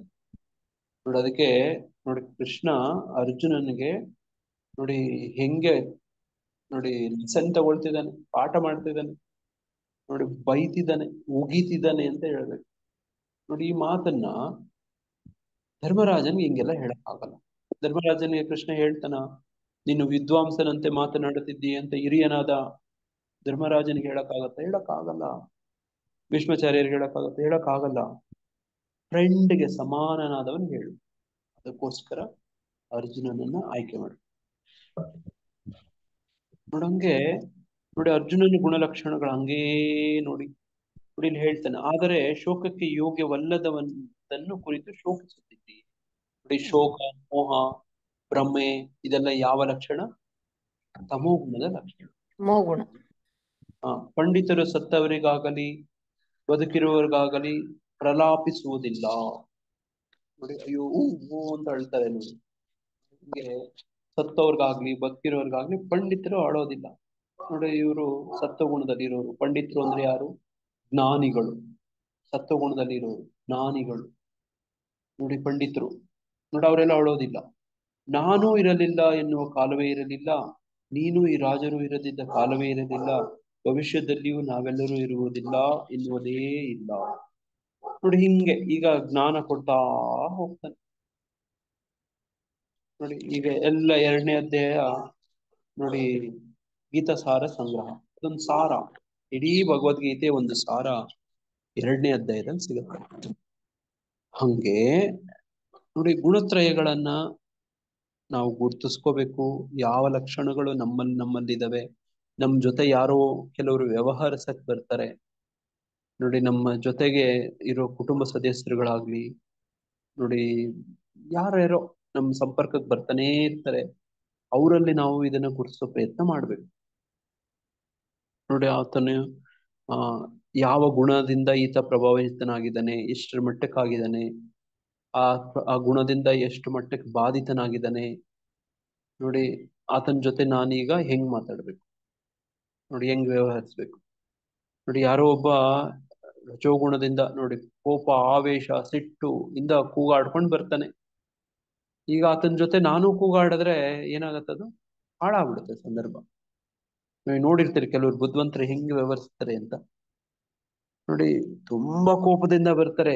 ನೋಡಿ ಇಲ್ಲೂ ಭಗವಂತ ಕೃಷ್ಣನ ಸಂದರ್ಭದಲ್ಲೂ ಕೂಡ ಹಂಗೆ ಆಗತ್ತೆ ಇಷ್ಟು ಸರಿ. ನೋಡಿ ಬಲರಾಮ, ನೋಡಿ ಗದಾಯುದ್ಧ ನಡೀತಾ ಇರತ್ತೆ. ನೋಡಿ ಗದಾಯುದ್ಧ ಶುರು ಆಗ್ಬೇಕು, ಭೀಮ ದುರ್ಯೋಧನ. ನೋಡಿ ಭೀಮ ನೋಡಿ ದುರ್ಯೋಧನನ್ಗೆ ಹೊಡಿತಾನೆ ಹೊಡಿತಾನೆ ಹೊಡಿತಾನೆ, ಅವನಿಗೆ ಏನೂ ಆಗಲ್ಲ. ಯಾಕೆ ಏನೂ ಆಗಲ್ಲ? ಅವನಿಗೆ ಏ ತೊಡೆ ಕೊಡಿದ್ರೇನೆ ಇದಾಗುತ್ತೆ. ಬಾಯಿಂದ ಶಕ್ತಿ ಗಾಂಧಾರಿ ಬಂದಿರುತ್ತೆ ಗಾಂಧಾರಿ. ಅವ್ರ ತಾಯಿ ಆಶೀರ್ವಾದ ಮಾಡಿ. ನೋಡಿ ಗಾಂಧಾರಿಯ ತಾಯಿ ಅವರ ದೇಹವನ್ನು ವಜ್ರಕಾಯ ಮಾಡಿರ್ತಾರೆ ಅವ್ರ ತಪಸ್ಸಿನ ಶಕ್ತಿಯಿಂದ. ಹೌದು, ಗಾಂಧಾರಿ ನೋಡಿ ತಪಸ್ಸಿನ ಶಕ್ತಿಯಿಂದ ಕಣ್ ಕಟ್ಕೊಂಡೇ ಇರ್ತಾಳಲ್ಲ. ನೋಡಿ ಅದನ್ನ ಒಂದ್ಸತಿ ಅದನ್ನ ತೆಗೆದಾಗ ಆಕೆ ಏನ್ರನ್ನ ದೃಷ್ಟಿಸ್ತಾಳೋ ಅದು ವಜ್ರಕಾಯ ಆಗ್ಬಿಡುತ್ತೆ, ವಜ್ರ ಆಗ್ಬಿಡುತ್ತೆ. ನೋಡಿ ಹಿಂಗೆ ದುರ್ಯೋಧನನ್ಗೆ ಹೇಳಿರ್ತಾಳೆ, ಈಗ ಎಲ್ಲಾರು ಸತ್ತೋದ್ರು, ಗಾಂಧಾರಿ ಮಕ್ಕಳೆಲ್ಲ ಸತ್ತೋಗ್ತಾರೆ, ಯಾರು ಉಳಿಯಲ್ಲ, ಇವನೊಬ್ಬ ಉಳಿದಿರ್ತಾನೆ, ಇವನೊಬ್ಬನಾದ್ರೂ ಉಳಿಸ್ಕೋಬೇಕು ಅಂತ ಗಾಂಧಾರಿ ಒಂದು ಉಪಾಯ ಮಾಡ್ತಾಳೆ. ನೋಡಿ ಆತನನ್ನ ಇನ್ನು ಹುಟ್ಟದಾಗ ಹೆಂಗಿದ್ದೋ ಹಂಗೆ ಬಾ ಮಗನೆ ಅಂತ ಹೇಳಿರ್ತಾಳೆ. ಅಂದ್ರೆ ಏನು ಬಟ್ಟೆನೆ ಧರಿಸದೆ ನಗ್ನನಾಗಿ ಬಾ ಅಂತ. ನೋಡಿ ಆತ ಹಂಗೆ ಹೋಗ್ತಿರ್ತಾನೆ. ನೋಡಿ ಈಗ ಕೃಷ್ಣ ನೋಡಿ ತನ್ನ ಭಕ್ತರಿಗೆ ಇದರಿಂದ ಕಷ್ಟ ಆಗತ್ತೆ ಎಲ್ಲ ನೋಡಿ ಹೆಂಗಿರುತ್ತೆ ಭಗವಂತನ ಮುಂದಾಲೋಚನೆ. ನೋಡಿ ಭಕ್ತರ ಬಗ್ಗೆ ನೋಡಿ ಎಷ್ಟು ನೋಡಿ ಆತನಿಗೆ ಎಚ್ಚರಿಕೆ ಇರುತ್ತೆ, ಮುಂದಾಲೋಚನೆ. ನೋಡಿ ಈ ತರದ್ದು ಯಾವ ಸಂದರ್ಭದಲ್ಲಿ ತನ್ನ ಭಕ್ತರ ರಕ್ಷಣೆಗೋಸ್ಕರ ಏನೇನೆಲ್ಲ ಮಾಡ್ಬೇಕು. ನೋಡಿ ಆಗ ಭಗವಂತ ಹೋಗಿ ಆತನನ್ನು ತಮಾಷೆ ಮಾಡೋದು, ಏನಪ್ಪ ವಯಸ್ಸಾದವ್ ನೀನು, ನೋಡಿ ಇಂಥವನು ಅಮ್ಮನ ಮುಂದೆ ಹಿಂಗೆ ನಗ್ನರಾಗಿ ಯಾರಾದ್ರೂ ಹೋಗ್ತಾರ ನೋಡಿ ಅಂತ ಗೇಲಿ ಮಾಡೋದು, ಆತನಿಗೆ ಮುಜುಗರ ಮಾಡೋ ರೀತಿ ಮಾಡೋದು. ನೋಡಿ ಕೊನೆಯ ಪಕ್ಷ ನೋಡಿ ಈ ಮರ್ಮಾಂಗ ಭಾಗಗಳನ್ನಾದ್ರೂ ನೋಡಿ ಆತ ಒಂದು ಬಾಳೆ ಎಲೆಯಲ್ಲೋ ನೋಡಿ ಆತನ ಸುತ್ಕೊಂಡು ಹೋಗುವಂಥದ್ದು. ನೋಡಿ ಆಕೆ ನಿರ್ದೇಶನ ಹೊಂದಿರುತ್ತೆ, ನೋಡಿ ಅದನ್ನ ಹಂಗೆ ಮಾಡಕ್ ಪ್ರಯತ್ನ ಪಡ್ತಿರ್ತಾನೆ. ನೋಡಿ ಅದನ್ನ ನೋಡಿ ಭಗವಂತ ಆತನ ಗಮನವನ್ನ ಬೇರೆ ಕಡೆ ಸೆಳೆಯೋದು, ವಿಚಲಿತ. ನೋಡಿ ಹಂಗಾಗಿ ಆ ತೊಡೆ ಭಾಗ, ಮರ್ಮಾಂಗದ ಭಾಗ, ತೊಡೆ ಭಾಗ ಮಾತ್ರ ಆ ವಜ್ರ ಆಗಿರೋದಿಲ್ಲ. ನೋಡಿ ಗದಾಯುದ್ಧದಲ್ಲಿ ಹೊಡಿತಾನೆ ಏನೂ ಆಗಲ್ಲ ದುರ್ಯೋಧನನ್ಗೆ. ಭೀಮನ್ ಮಾತ್ರ ನೋಡಿ ತಿರುಗಿಸ್ಬೋದೆ ಪಡಿತಿರ್ತಾನೆ. ನೋಡಿ ಧರ್ಮ ಸೋಲ್ತಾ ಇರತ್ತೆ, ಅಧರ್ಮ ಮೇಲೆ ಆಗ್ತಾ ಇರತ್ತೆ. ಅಧರ್ಮಕ್ಕೆ ನೋಡಿ ತಾಯಿಯ ವರ. ನೋಡಿ ಅದ್ರ ಮೇಲೆ ನೋಡಿ ಬಲರಾಮದೇ ಇವರಿಬ್ಬರಿಗೂ ಗುರು. ನೋಡಿ ಆತನ ಮುಂದೆ ಈಗ ಯುದ್ಧ ನಡೀತಾ ಇದೆ, ಎಲ್ಲಿ ನೋಡಿದ್ರೆ ಏನ್ ನೋಡಿದ್ರೇನು ಆಗಲ್ಲ. ನೋಡಿ ಕೃಷ್ಣ ನೋಡಿ ಭೀಮನಿಗೆ ಸಾಕಾಗ್ಬಿಡುತ್ತೆ, ಇನ್ನೇನು ಭರವಸೆನೆ ಕೊಂಡ್ಕೊಂಡ್ಬಿಡ್ತಾನೆ. ನೋಡಿ ಭೀಮನಿಗೆ ಹೋಪ್ಸೇ ಕಳ್ಕೊಂಡ್ಬಿಟ್ಟಿರ್ತಾನೆ, ಭರವಸೆ ಕಳ್ಕೊಂಡ್ಬಿಟ್ಟಿರ್ತಾನೆ. ಅಂತ ಸಂದರ್ಭದಲ್ಲಿ ಕೃಷ್ಣ ಜ್ಞಾಪಿಸ್ತಾನೆ ನೋಡಿ ಎಚ್ಚರಿಕೆ. ನೋಡಿ ಅದಕ್ಕೆ ಅಂತ ಕೃಷ್ಣ ನಮ್ಮ ಸ್ನೇಹಿತ ಬದುಕಲ್ಲಿ ಪ್ರವೇಶ ಮಾಡಬೇಕು. ಯಾಕೆ ಭಕ್ತರಾಗ್ಬೇಕು, ಯಾಕೆ ಭಗವಂತನ ನಮ್ಮ ಬದುಕಲ್ಲಿ ಪ್ರವೇಶ ಮಾಡ್ಬೇಕು, ನಮ್ಮ ಬದುಕಿನ ಸಾರಥಿ ಆಗ್ಬೇಕು ಅಂದ್ರೆ ಈ ಕಾರಣಕ್ಕೋಸ್ಕರ. ಕೆಲವು ಸತಿ ಏನ್ ಮಾಡ್ಬೇಕು ಏನ್ ಮಾಡ್ಬಾರ್ದು ಗೊತ್ತಾಗೋದಿಲ್ಲ. ನೋಡಿ ಕೆಲವು ಸತಿ ಒಳಗಡೆ ಯಾರೋ ಹೇಳ್ಕೊಡ್ತಿರೋ ತರ ಮಾಡ್ತಾರೆ, ಗೊತ್ತಾ ನಿಮ್ಗೆ? ಹೌದಾ? ಈ ತರದೆಲ್ಲ ಈ ತರ ಮಾಡು ಅಂತ ಹೇಳ್ದಂಗ ಆಗತ್ತೆ. ಅದು ಯಾರು ಎಷ್ಟು ಶುದ್ಧವಾಗಿರ್ತಾರೋ ಅಷ್ಟು. ನಾನು ಈ ತರ ಇಂಥ ಸಂದರ್ಭ ಇದೆ, ನಾನು ಈಗ ಏನ್ ಮಾಡ್ಬೇಕು ನೋಡಿ. ಅದು ಅದೇ ಪರಮಾತ್ಮ ಗುರುಗಳಾಗಿ ನೋಡಿ ಅವರ ಅವತಾರ ಚೈತ್ಯ ಗುರುವಾಗಿ ಹೇಳ್ತಾರೆ. ಚೈತ್ಯ ಗುರು ಹೃದಯದಲ್ಲಿರೋ ಪರಮಾತ್ಮ, ಆ ಚೈತ್ಯ ಗುರುವಿನ ಅಪರಾವತಾರನೇ ಗುರುಗಳು ಅಂತ. ನೋಡಿ ಆ ಪರಮಾತ್ಮನಿಗೂ ಈ ಗುರುಗಳಿಗೂ ವ್ಯತ್ಯಾಸ ಇಲ್ಲ ಅಂತ. ಆ ಪರಮಾತ್ಮನ ಏನು ಹೆಚ್ಚೇನೋ ಏನು ಹೇಳ್ಕೊಡ್ತಾರೋ ಅದೇ ತರ ಈ ಗುರುಗಳು ಕೂಡ ಹೇಳ್ಕೊಡ್ತಾರೆ, ಮಾರ್ಗದರ್ಶನ ಮಾಡ್ತಾರೆ. ನೋಡಿ ಹಂಗೆ ನೋಡಿ ಹಂಗೆ ಆ ಸಂದರ್ಭದಲ್ಲಿ ಭೀಮನಿಗೆ ನೋಡಿ ನೋಡಿ ಕೆಲವೊಂದು ಸೂಚನೆಗಳನ್ನ ಕೊಡೋದು ಕೃಷ್ಣ. ನೋಡಿ ಜರಾಸಂದ್ರನ ವಧೆಯಲ್ಲೂ ಕೂಡ ಹಿಂಗೇನೆ ನೋಡಿ, ಕೊಂದಿದ್ದ ಭೀಮನೇ ಆದ್ರೇನು ಕೂಡ ದುರ್ಯೋಧನನ್ನ ಜರಾಸಂದ್ರನ್ನ ಅದು ಉಪಾಯ ಹೇಳ್ಕೊಟ್ಟದ್ದು ಕೃಷ್ಣನೇ. ನೋಡಿ ಹಂಗೆ ನಮ್ಮ ಹೃದಯದಲ್ಲಿ ಇರುವಂತ ಪರಮಾತ್ಮನು ಕೂಡ ಇದು ಯಾವಾಗ ಸಾಧ್ಯ ಅಂತಂದ್ರೆ ನೋಡಿ ಭಕ್ತರಾಗಿದ್ದಾಗ ಸಾಧ್ಯ. ಸಂಪರ್ಕದಲ್ಲಿ ಭಗವಂತನ ಸಂಪರ್ಕ ಅಂದ್ರೆ ಭಕ್ತರು. ಹಂಗೆ ಬಲರಾಮನಿಗೆ ತುಂಬಾ ಕೋಪ ಬಂದ್ಬಿಡುತ್ತೆ ಯಾವಾಗ ಭೀಮ ಕೃಷ್ಣನ ನಿರ್ದೇಶನದ ಮೇಲೆ ಸೂಚನೆ ಮೇಲೆ ತೊಡೆಗೊಡ್ದಾಗ. ನೋಡಿ ಅವನು ತೊಡೆ ಮುರಿತೀನಿ ಅಂತ ಶಬ್ದ ಕೂಡ ಮಾಡಿರ್ತಾನೆ. ನೋಡಿ ಅವನು ದುರ್ಯೋಧನ ದ್ರೌಪದಿಯನ್ನ ವೇಶ್ಯೆ ಅಂತ ಕರೆದು ತನ್ನ ತೊಡೆ ಮೇಲೆ ಕೂತ್ಕೋ ಅಂತ ನೋಡಿ ಕರೆದಿರ್ತಾನೆ ಸಭೆಯಲ್ಲಿ. ಇಷ್ಟೊಂದೆಲ್ಲ ಅಪಮಾನ ಆಗಿರುತ್ತೆ, ಭೀಮ ತೊಡೆ ಮುರಿತೀನಿ ಅಂತ ಹೇಳಿರ್ತಾನೆ. ನೋಡಿ ಇದೆಲ್ಲ ಒಟ್ಟಾರೆ ಕೃಷ್ಣ ಮಾಡಿಸ್ಬಿಡ್ತಾನೆ. ನೋಡಿ ನೋಡಿ ಹೆಂಗಿದೆ ನೋಡಿ ಕೃಷ್ಣನ ತಂತ್ರ, ಯಾರೂ ಅದನ್ನ ಮೀರಕ್ಕಾಗೋದಿಲ್ಲ. ನೋಡಿ ಅದು ಕೃಷ್ಣ ಪ್ರಜ್ಞೆಯಲ್ಲಿ ಇರೋರಿಗೆ ವಿಶೇಷ ಅಂದ್ರೆ ಹಂಗೆ. ಹಂಗೆ ಗುಣತ್ರಯಗಳು ನೋಡಿ ಅದನ್ನ ಮೀರುವಂತ ಲಕ್ಷಣಗಳು ಅಂದ್ರೆ ಹಿಂಗೆ. ನೋಡಿ ಮೀರಿದವನ ಲಕ್ಷಣಗಳು ಯಾವುವು ಇದು ಪ್ರಶ್ನೆ ಅಲ್ವಾ? ನೋಡಿ ಇದು ಪ್ರಶ್ನೆ. ನೋಡಿ ಅಲ್ಲಿ ಆ ಬಲರಾಮ ನೋಡಿ ಕೋಪಾವೇಶ ಆಗ್ಬಿಡುತ್ತೆ. ಗದಾ ಯುದ್ಧದ ನಿಯಮವನ್ನ ಮೀರ್ತಿದ್ಯಾ ನೋಡಿ, ಆಗ ನೋಡಿ ಕೃಷ್ಣನೇ ಸಮಾಧಾನ ಮಾಡೋದು ಅಲ್ವಾ? ನೋಡಿ ಹಿಂಗೆ ವಿಚಿತ್ರ ಆಗ್ತಿರುತ್ತೆ ಬದುಕಲ್ಲಿ. ನೋಡಿ ಸಂದರ್ಭ ನೋಡಿ ಹಂಗೆ ಸನ್ನಿವೇಶಗಳು ನೋಡಿ ಹಂಗೆಲ್ಲ ಮಾಡುತ್ತೆ. ನೋಡಿ ಈಗ ಕೃಷ್ಣ ಏನ್ ಮಾಡ್ತಾನೆ, ಆ ಕೋಪಾವೇಶದಿಂದ ಬಲರಾಮನನ್ನ ತನ್ನ ಬುದ್ಧಿವಂತಿಕೆ ಮಾತುಗಳಿಂದ ಶಾಂತ ಮಾಡ್ತಾನೆ. ನಾವು ಹಂಗೆ ನಮ್ಮ ಬದುಕಲ್ಲಿ ನೋಡಿ ಗುಣಗಳ ಮಧ್ಯೆ ಸಂಘರ್ಷ ಅಂತ ನಾವ್ ಹಿಂದೆ ಓದಿದ್ವಿ. ರಜೋಗುಣದಲ್ಲಿ ಗಂಡ ಇರ್ತಾನೆ ಅನ್ಕೊಳ್ಳಿ, ಹೆಂಡತಿನೂ ಕೂಡ ರಜೋಗುಣದಲ್ಲೇ ನೀನೇನು ನಾನೇನು ಅಂತ ಇಬ್ರು ಜಗಳಕ್ಕೆ ನಿಂತ್ಕೊಂಡ್ರೆ ಏನಾಗತ್ತೆ ಮನೆ? ಇನ್ನು ಜಗಳ ಜಾಸ್ತಿ ಆಗುತ್ತೆ. ನೋಡ ಹಂಗಾಗ್ಬಿಡತ್ತೆ. ಈಗ ಏನ್ ಮಾಡ್ಬೇಕು ಸಂದರ್ಭದಲ್ಲಿ? ಒಬ್ರಾದ್ರೂ ಸೈಲೆಂಟ್ ಆಗಿ ಇದ್ಬಿಡ್ಬೇಕು ಪ್ರಭುಜಿ. ಒಬ್ರೇನಾದ್ರೂ ಅನ್ಲಿ ಅಂತ ಸುಮ್ನೆ ಇರ್ಬೇಕು. ನೋಡಿ ಆ ಸಂದರ್ಭ ನೋಡಿ ಹಿಂಗ ಆ ಒಬ್ಬಾತ ರಜೋಗುಣದಲ್ಲಿ ತೀವ್ರವಾಗಿ ನೋಡಿ ಆ ಗುಣಲಕ್ಷಣಗಳಿಟ್ಕೊಂಡು ನೋಡಿ ಅದ್ರ ಪ್ರಭಾವ ಜಾಸ್ತಿ ಇದೆ ಅಂದ್ರೆ ಅದಕ್ಕೆ ಉಪಶಮನ ಮಾಡುವಂಥದ್ದು ಇನ್ನೊಂದು ರಜೋಗುಣ ಅಲ್ಲ. ಬೆಂಕಿಯಿಂದ ಆರ್ಸಕ್ಕಾಗತ್ತಾ? ಆಗೋದಿಲ್ಲ ಅಲ್ವಾ? ನೋಡಿ ಅದಕ್ಕೆ ಉಪಶಮನ ಮಾಡ್ಬೇಕಂದ್ರೆ ಏನ್ ಮಾಡ್ಬೇಕು ಅದ್ ಮಾಡ್ಬೇಕು. ಎಷ್ಟು ಅದು ಸಂದರ್ಭಕ್ಕೆ ತಕ್ಕ ವ್ಯವಹಾರಗಳು ಯಾವಾಗ್ಲೂ ಇದೇ ತರನೇ ಅಲ್ಲ, ಸಂದರ್ಭ ಬೇರೆ ವಿಷಯದಲ್ಲಿ ಬೇರೆ ತರ ಆಗತ್ತೆ. ನೋಡಿ ಕಂಸ ನೋಡಿ ದೇವಕಿ ಮದ್ವೆ ಆದ್ಮೇಲೆ ವಸುದೇವ ದೇವಕಿ ಮದ್ವೆ ಆದಾಗ ಆತ ರಥ ಓಡಿಸ್ಕೊಂಡು ಹೋಗ್ತಿರ್ತಾನೆ. ಆತನಿಗೆ ಅಶರೀರವಾಣಿ ಆಕಾಶವಾಣಿ ಹೇಳತ್ತೆ, ದೇವಕಿ 8ನೇ ಮಗ ನಿನ್ನಿಂದನೇ ನಿನಗೆ ಮೃತ್ಯು ಅಂತ. ಆತ ತಕ್ಷಣ ಅಲ್ಲೇ ಕೊಲ್ಲಕ್ ಹೋಗ್ತಾನೆ. ನೋಡಿ ಅವನ್ ದೇವಕಿಯನ್ನ ಕೊಲ್ಲಕ್ ಹೋಗ್ತಾನೆ. ವಸುದೇವ ಏನ್ ಮಾಡ್ತಾನೆ ಆಗ? ತಕ್ಷಣ ವಸುದೇವ ಏನ್ ಮಾಡ್ತಾನೆ? ನಿಲ್ಲಿಸ್ತಾನೆ ಪ್ರಭುಜಿ, ಹೆಂಗ್ ತಡಿತಾನೆ. ಅದು ಒಳ್ಳೆ ಉಪದೇಶ ಹೇಳ್ತಾನೆ ಅಲ್ಲಿ ಅಲ್ವಾ? ಹೆಣ್ಣನ್ನ ಕೊಲ್ಬಾರ್ದು, ಹೆಣ್ಣನ್ನು ಕೊಲ್ಬಾರ್ದು. ದೋಷ ಬರುತ್ತೆ ಅಂತ ನೋಡಿ ತತ್ವದೆಲ್ಲ ಹೇಳೋದು. ನಿನ್ ತಂಗಿ ಈಕೆ ನೋಡಿ ಅಸುರರ ಸ್ವಭಾವ ಏನು ಅಂತಂದ್ರೆ ರೂಪಾದ್ರ ಅಲ್ಲಿ ಹೇಳ್ತಾರೆ. ಮತ್ತೆ ಹಿರಣ್ಯಕಶಿಪು ಪ್ರಹ್ಲಾದ ಮಹಾರಾಜನ ಜೊತೆ ಪ್ರೀತಿಯಿಂದ ಮಾತಾಡಿದಾಗ ಅಲ್ಲೂ ಹೇಳ್ತಾರೆ. ಏನಂತ ಹೇಳ್ತಾರೆ ನೋಡಿ, ಅಸುರರ ಸ್ವಭಾವ ಇದು ಅಂತ ಹೇಳ್ತಾರೆ ರೂಪದ. ಏನದು ಅಸುರರ ಮುಖ್ಯ ಗುಣಲಕ್ಷಣಗಳು ಏನಿರ್ತವೆ ಈ ಸಂದರ್ಭದಲ್ಲಿ ಹೇಳಿ ನೋಡೋಣ. ಕಂಸ ಅವ್ರಿಗೆ ವಿರುದ್ಧ ಆಗ್ಬಿಟ್ಟು ಅವ್ರನ್ನ ಕೊಲ್ಲಕ್ಕೂ ಎಸೋದಿಲ್ಲ. ಅದೇ ಖುಷಿಯಾಗಿದ್ರೆ ಅವ್ರನ್ನ ಅಷ್ಟೇ ಮುಖ್ಯ ಮಾಡ್ತಾರೆ. ನೋಡಿ ಅಲ್ಲಿ ಯಾರಾದ್ರೂ ಓದಿ ತಗೊಂಡು ಹೇಳಿ ರೂಪಾದ್ರೆ ಹೇಳ್ತಾರೆ ಅಸುರರ ಗುಣಲಕ್ಷಣ ಏನದು, ಅವ್ರ ಕುಟುಂಬ ಸದಸ್ಯರಿಗೆ ತುಂಬಾ ಪ್ರೀತಿ ಇರುತ್ತೆ. ಅವ್ರ ವಿರುದ್ಧ ಅವ್ರಿಗೆ ಏನಾದ್ರು ಉಲ್ಟಾ ಅಂದ್ರೆ ಸಾಯ್ಸಕ್ಕೂ ಸಾಯ್ಸಕ್ಕೂ ಕೇಸಲ್ಲ. ಇಂಥ ಕ್ರೂರರು ಇವರು ಅಂತ ತಕ್ಷಣ ಕೋಪ ಬಂದ್ಬಿಡುತ್ತೆ. ನೀವು ನೋಡಿರ್ತೀರಲ್ಲ, ನಿಮ್ ಸುತ್ತಮುತ್ತ ಮಧ್ಯೆ ನಿಮ್ ಕುಟುಂಬ ಸದಸ್ಯರುಗಳಲ್ಲೋ ಅಥವಾ ನಿಮ್ಮ ಸಂಪರ್ಕದಲ್ಲಿ ಈ ತರ ನೋಡಿರ್ತೀರಿ. ಕೆಲವ್ರಿಗೆ ಸಿಕ್ಕಾಪಟ್ಟೆ ಕೋಪ ಬರುತ್ತೆ. ಕಾಮೇಶ ಕ್ರೋಧಯೇಶ ಅಲ್ವಾ? ಕಾಮಯೇಶ ಕ್ರೋಧಯೇಶ ರಜೋ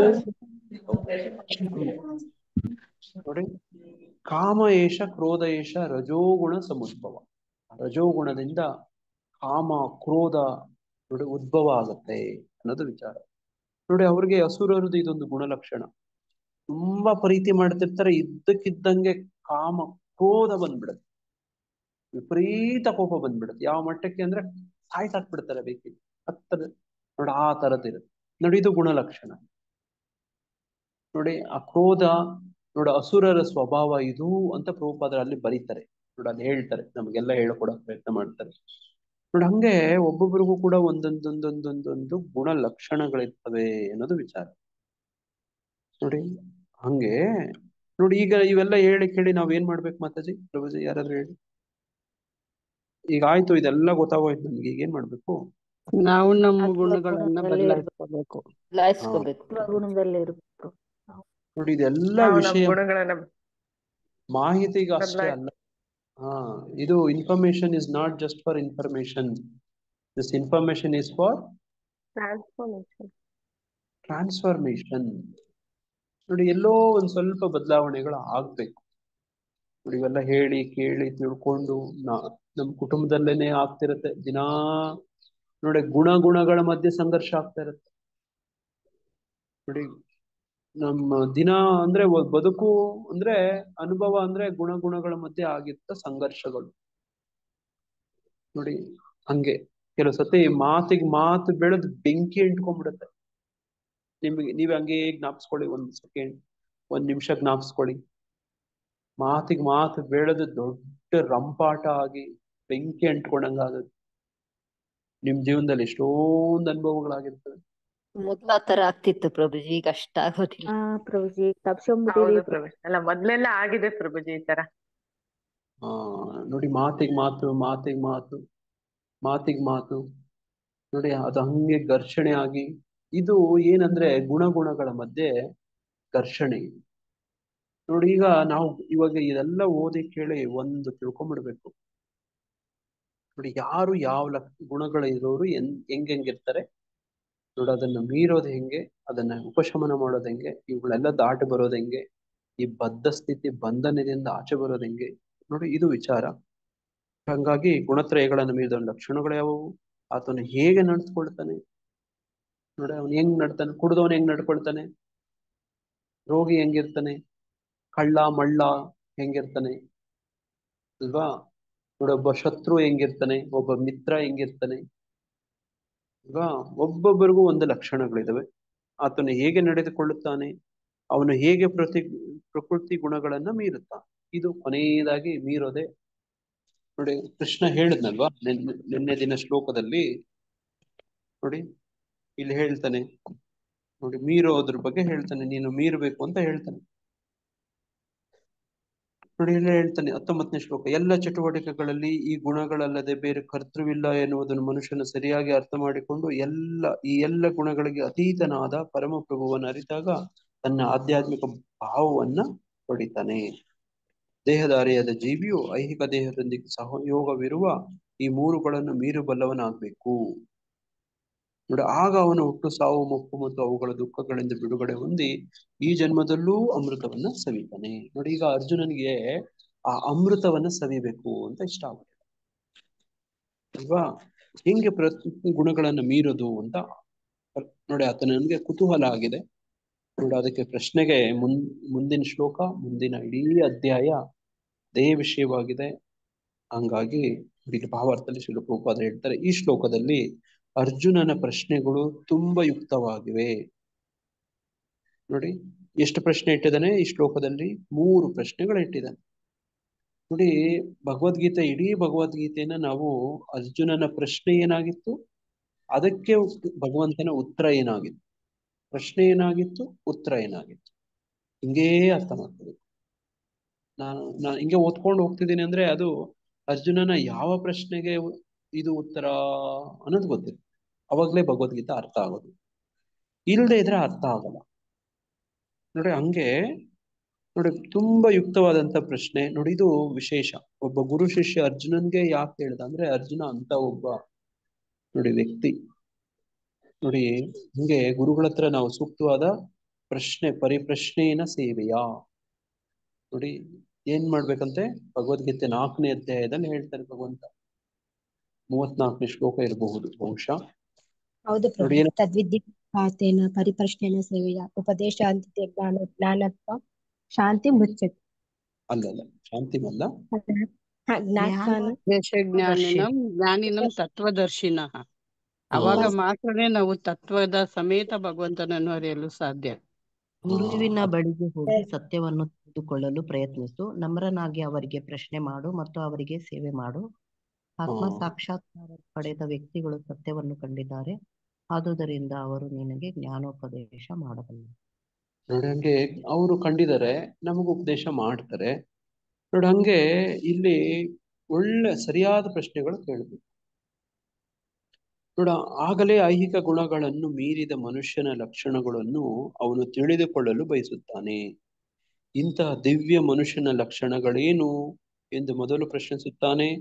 ಆತನು ಆಗಲೇ ಐಹಿಕ ಪ್ರಕೃತಿಯ ಗುಣಗಳ ಪ್ರಭಾವವನ್ನು ಮೀರಿದ್ದಾನೆ ಎಂದು ಅರ್ಥ ಮಾಡಿಕೊಳ್ಳುವುದು ಹೇಗೆ, ಅವನು ಹೇಗೆ ಬದುಕುತ್ತಾನೆ ಮತ್ತು ಅವನ ಚಟುವಟಿಕೆಗಳು ಯಾವುವು ಎನ್ನುವುದನ್ನು ಎರಡನೇ ಪ್ರಶ್ನೆ. ಅವು ನಿಯಂತ್ರಿತವೇ ಅಥವಾ ಅನಿಯಂತ್ರಿತವೇ? ಅನಂತರ ಅರ್ಜುನನು ದಿವ್ಯ ಸ್ವಭಾವವನ್ನು ಪಡೆದುಕೊಳ್ಳುವ ಮಾರ್ಗವೇನು ಎಂದು ಕೇಳುತ್ತಾನೆ. ಇದು ನನಗೇನ್ ಕಾಣ್ತಾ ಇದೆ ಇಲ್ಲಿ ಅಂತಂದ್ರೆ ನೋಡಿ, ಇದರಲ್ಲಿ ಏನ್ ಕಾಣ್ತಾ ಇದೆ ನನಗಂತೂ ಅಂದ್ರೆ ಡಿಸ್ಕವರಿ, ಅಂಡರ್ಸ್ಟ್ಯಾಂಡಿಂಗ್, ಅಪ್ಲಿಕೇಶನ್ ಕಾಣ್ತಾ ಇದೆ ನೋಡಿ. ಕೊನೆಯಲ್ಲಿ ಯಾವುದೇ ಒಂದು ವಿಷಯ ತಿಳುವಳಿಕೆ ಜ್ಞಾನ ಎಲ್ಲಿ ಕೊನೆ ಆಗ್ಬೇಕು ಅಂದ್ರೆ ಜೀವನದಲ್ಲಿ ಅಳವಡಿಕೆಯಲ್ಲಿ ಕೊನೆ ಆಗ್ಬೇಕು ನೋಡಿ. ನಾವು ನೋಡಿ ಬೆಳೆ ಬೆಳಿತೀವಿ, ಬೆಳೆ ನೋಡಿ ಯಾವುದೋ ಒಂದು ಹಣ್ಣು ಬೆಳಿತೀವಿ, ಹಣ್ಣು ಬೆಳೆದದ್ದನ್ನ ನೋಡಿ ಕಿತ್ಕೊಂಡು ತಿಂತೀವಿ. ತಿಂದಿದ್ದು ಜೀರ್ಣ ಆಗ್ಬೇಕಲ್ವಾ? ಜೀರ್ಣ ಆಗಿ ಅರಗಿಸ್ಕೊಂಡು ಅದು ನನ್ನಾಗಿ ಮಾಡ್ಬೋದು ಅಲ್ವಾ?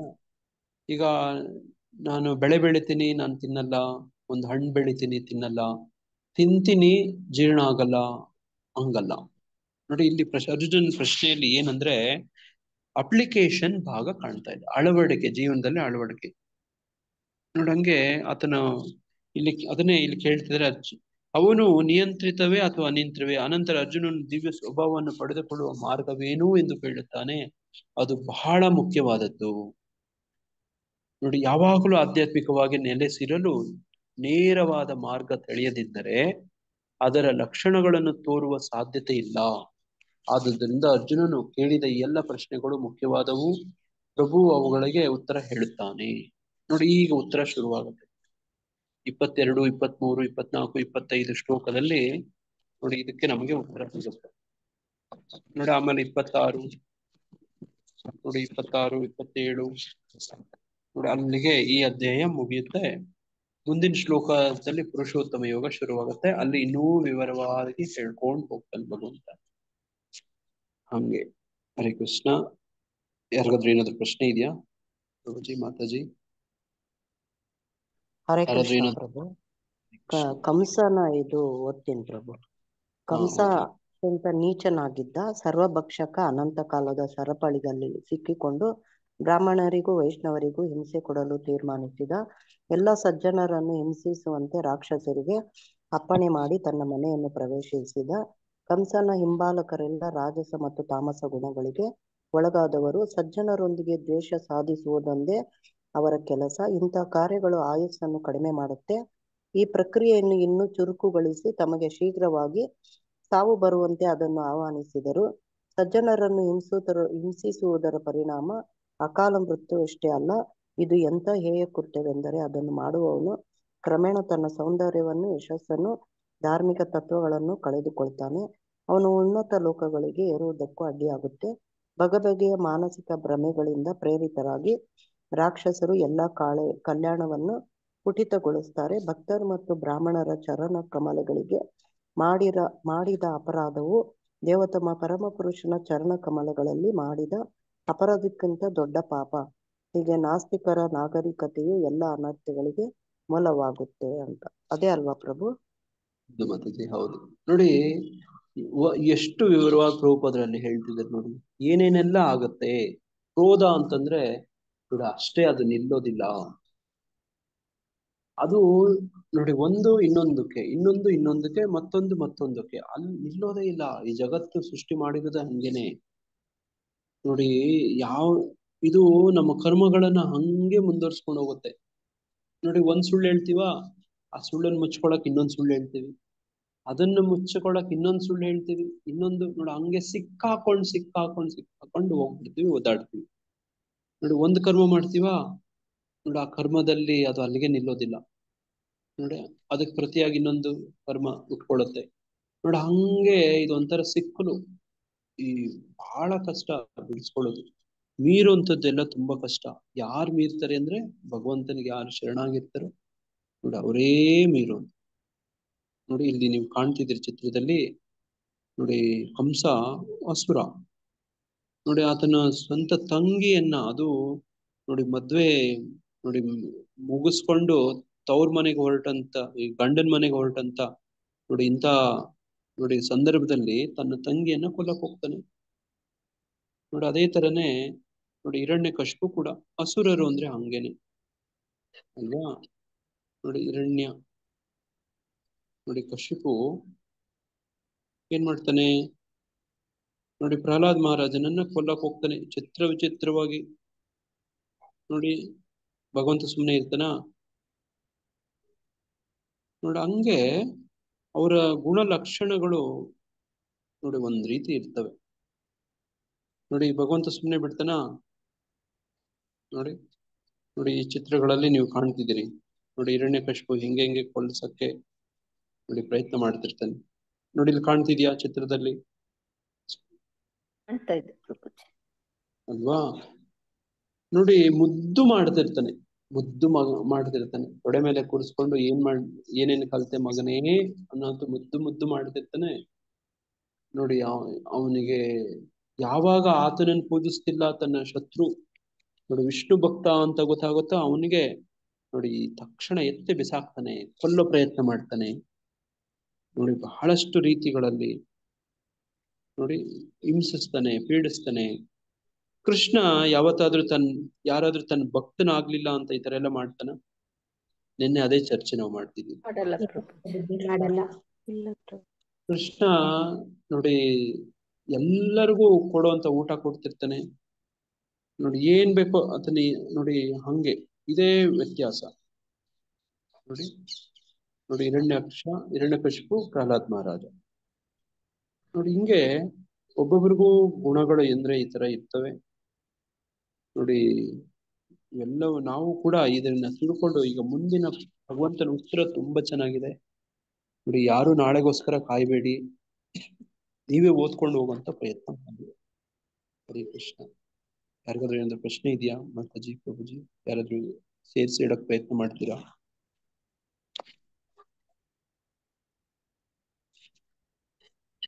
ಏನಾದ್ರೂ ತಾವು ಸೇರಿಸಿ ಹೇಳ್ಬೇಕು ಅಂದ್ರೆ ದಯವಿಟ್ಟು ಹೇಳಿ. ತಮ್ದೇನಾದ್ರೂ ಮಾತು ಹೇಳದಿದ್ರೆ ಹೇಳಿ, ಪ್ರಶ್ನೆ ಇದ್ರೆ ಕೇಳಿ. ಏನು ಇಲ್ಲ ಅಂದ್ರೆ ಕೆಲವರು ಸಾರಾಂಶ ಆದ್ರೂ ಹೇಳ್ಬೋದು ಯಾರಾದ್ರೂ.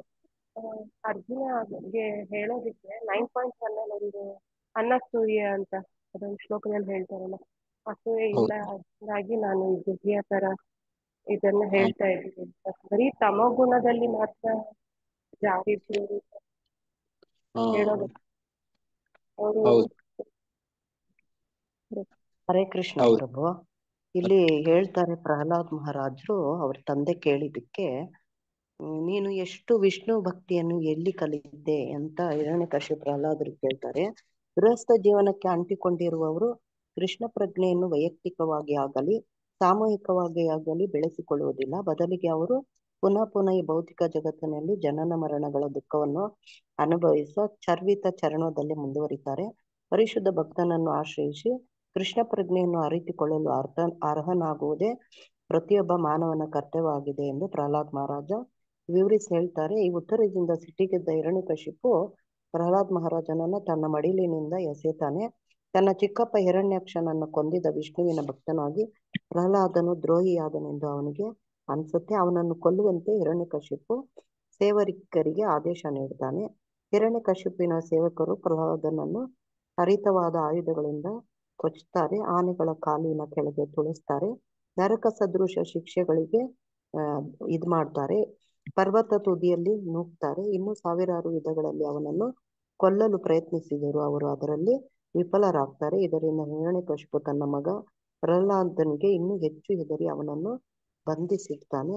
ಹಿರಣ್ಯಕಶಿಪಿನ ಗುರು ಶುಕ್ರಾಚಾರ್ಯರ ಪುತ್ರರು ತಮ್ಮದೇ ಆದ ರೀತಿಯಲ್ಲಿ ಪ್ರಹ್ಲಾದನಿಗೆ ಬೋಧಿಸಲು ಯತ್ನಿಸ್ತಾರೆ. ಆದರೆ ಪ್ರಹ್ಲಾದ್ ಮಹಾರಾಜ ಅವರ ಉಪದೇಶಗಳನ್ನ ಅಂಗೀಕರಿಸಲಿಲ್ಲ. ಅಧ್ಯಾಪಕರಿಲ್ಲದ ವೇಳೆಯಲ್ಲಿ ಪ್ರಹ್ಲಾದ್ ಮಹಾರಾಜನು ಶಾಲೆಯಲ್ಲೇ ಕೃಷ್ಣ ಪ್ರಜ್ಞೆಯನ್ನು ಪ್ರಚಾರಗೊಳಿಸಲು ಆರಂಭಿಸಿದನು. ಅಸುರ ಪುತ್ರರಾಗಿದ್ದ ಅವನ ಸಹಪಾಠಿ ಮಿತ್ರರೆಲ್ಲರೂ ಅವನ ಉಪದೇಶದಿಂದಾಗಿ ಅವನಂತೆ ಭಕ್ತರಾದರು. ಹರೇ ಕೃಷ್ಣ ಪ್ರಭು. ಹರೇ ಕೃಷ್ಣ. ತುಂಬಾ ಧನ್ಯವಾದ ಮಾತಾಜಿ. ನೋಡಿ ಹಂಗೆ ಇವರೆಲ್ಲ ನೋಡಿ ಈ ರೀತಿ ನಾವೆಲ್ಲ ಕಾಣ್ಬೋದು. ನೋಡಿ ಅದನ್ನೇ ಈ ಪಾಠಗಳಲ್ಲಿ ನಾವು ಕಾಣುವಂಥದ್ದು.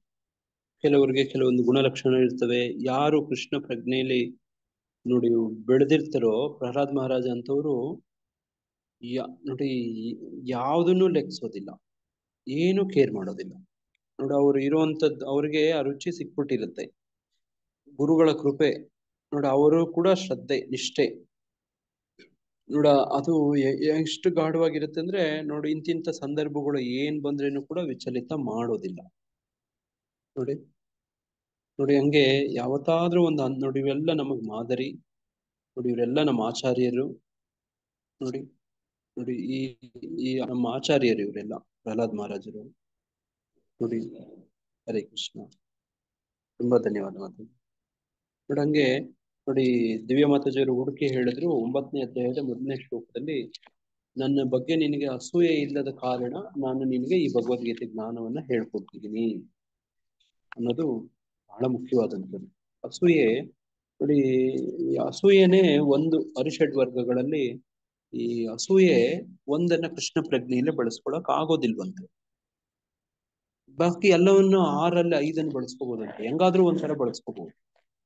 ಕಾಮವನ್ನ, ಕ್ರೋಧವನ್ನ, ಲೋಭವನ್ನ, ಮದವನ್ನ ಇವೆಲ್ಲ ಬಳಸ್ಕೋಬಹುದು. ಮಾತ್ಸರ್ಯ, ಅಸೂಯೆಯನ್ನ ಬಳಸ್ಕೊಳಕ್ ಆಗಲ್ಲ, ಯಾವ ತರನು ಬಳಸ್ಕೊಳಕ್ ಆಗಲ್ಲ ಅಂತ ನಮ್ಮ ಆಚಾರ್ಯರು ಹೇಳ್ತಾರೆ. ಹರೇ ಕೃಷ್ಣ. ನೋಡಂಗೆ ಬೇರೆಯವರು ಏನಾದ್ರು ಹೇಳಕ್ ಬಯಸ್ತೀರಾ?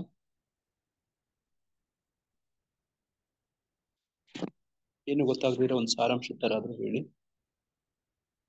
ಏನು ಪ್ರಶ್ನೆ ಇಲ್ಲದೆ ಇದ್ರೆ, ನೀವು ಕಲ್ತ್ಕೊಂಡದ್ದು, ನೀವು ಮೊದಲನೇ ಸತಿ ತಿಳ್ಕೊಂಡದ್ದು ಅಳವಡಿಸ್ಕೊಳ್ಳುತ್ತೀವಿ ಅಂತ ಏನಾದ್ರೂ ಕೂಡ ಹೇಳ್ಬೋದು. ಈಗ ಹೇಳಿದ್ರೆ ನಿಮಗೆ ಜೀವನ ಪೂರ್ತಿ ಜ್ಞಾಪಕ ಇರುತ್ತೆ ನೋಡಿ, ಇಲ್ಲದೆ ಇದ್ರೆ ಮರ್ತೋಗ್ಬೋದು.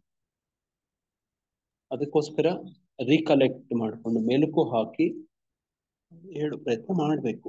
ಇವಾಗ ಹೇಳ್ತಿರೋ ಜೀವನ ಪೂರ್ತಿ ಮರೆಯಲ್ಲ. ಹೇಳಲ್ವೋ, ಈ ಕಿವಿಲ್ ಕೇಳ ಆ ಕಿವಿಲ್ ಬಿಟ್ಟಂದು.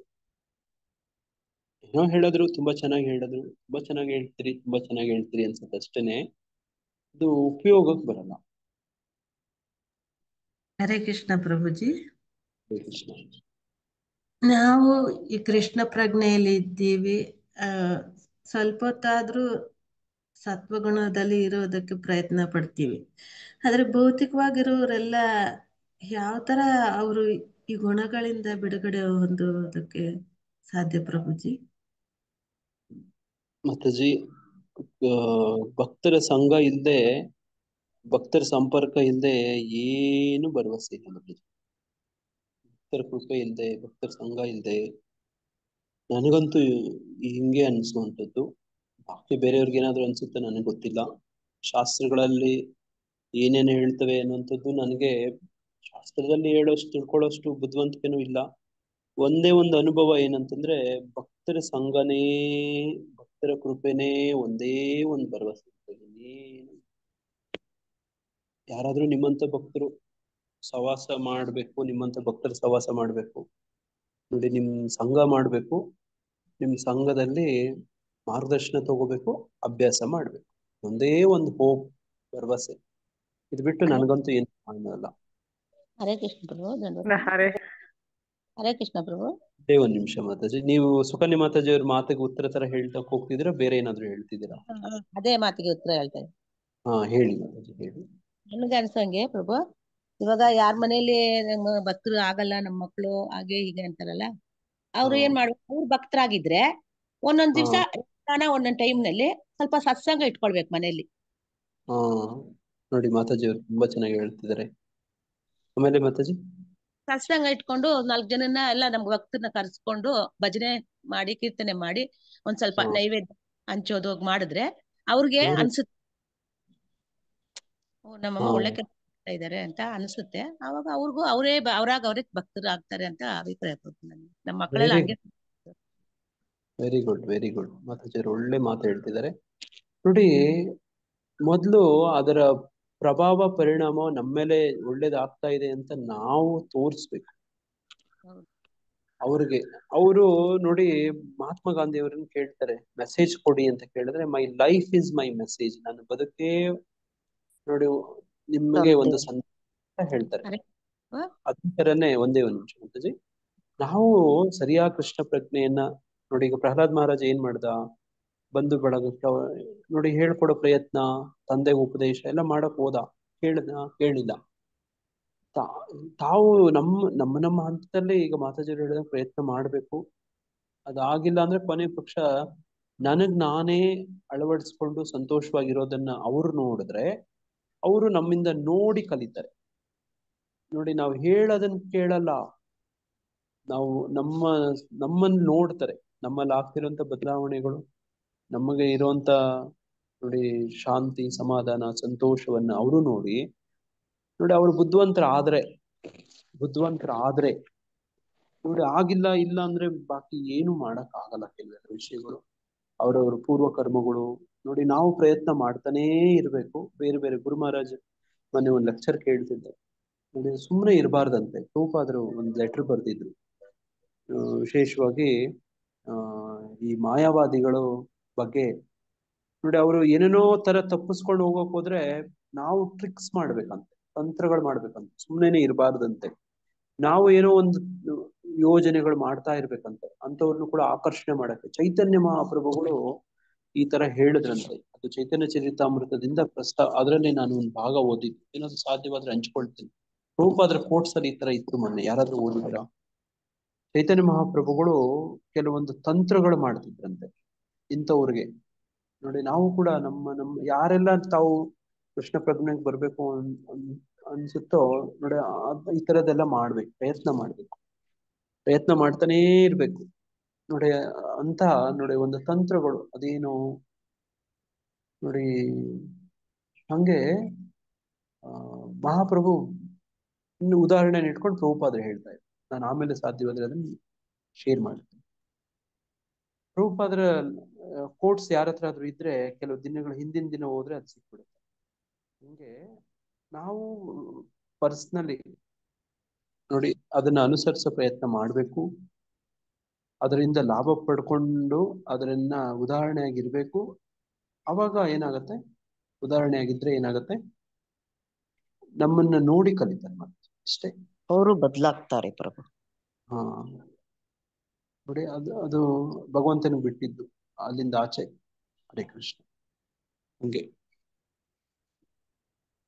ನೋಡಿ, ಹಂಗೆ ಪ್ರಭುಪಾದರು ಕೂಡ ತಮ್ಮ ಸ್ವಂತ ಕುಟುಂಬ ಸದಸ್ಯರುಗಳನ್ನ ನೋಡಿ ಅವರು ಸಂಘದಲ್ಲೇ ಕುಟುಂಬದಲ್ಲೇ ಇದ್ಕೊಂಡು ಬದಲಾವಣೆ ಮಾಡಕ್ ಆಗ್ಲಿಲ್ಲ ನೋಡಿ. ಇವತ್ತು ಕೂಡ ಪ್ರಭುಪಾದರ ಕುಟುಂಬ ಸದಸ್ಯರು ಯಾರಾದ್ರೂ ಇಸ್ಕಾನ್ ಅಲ್ಲಿ ಬಹಳ ಮುಂದೆ ಇದ್ದಾರೆ ಭಕ್ತಿ ಪ್ರಚಾರದಲ್ಲಿ ಅಂತ ಯಾರೂ ಇಲ್ಲ. ಯಾರಾದ್ರೂ ಇದಾರ? ಕೇಳಿದಾರ ನೀವು ಹತ್ರ?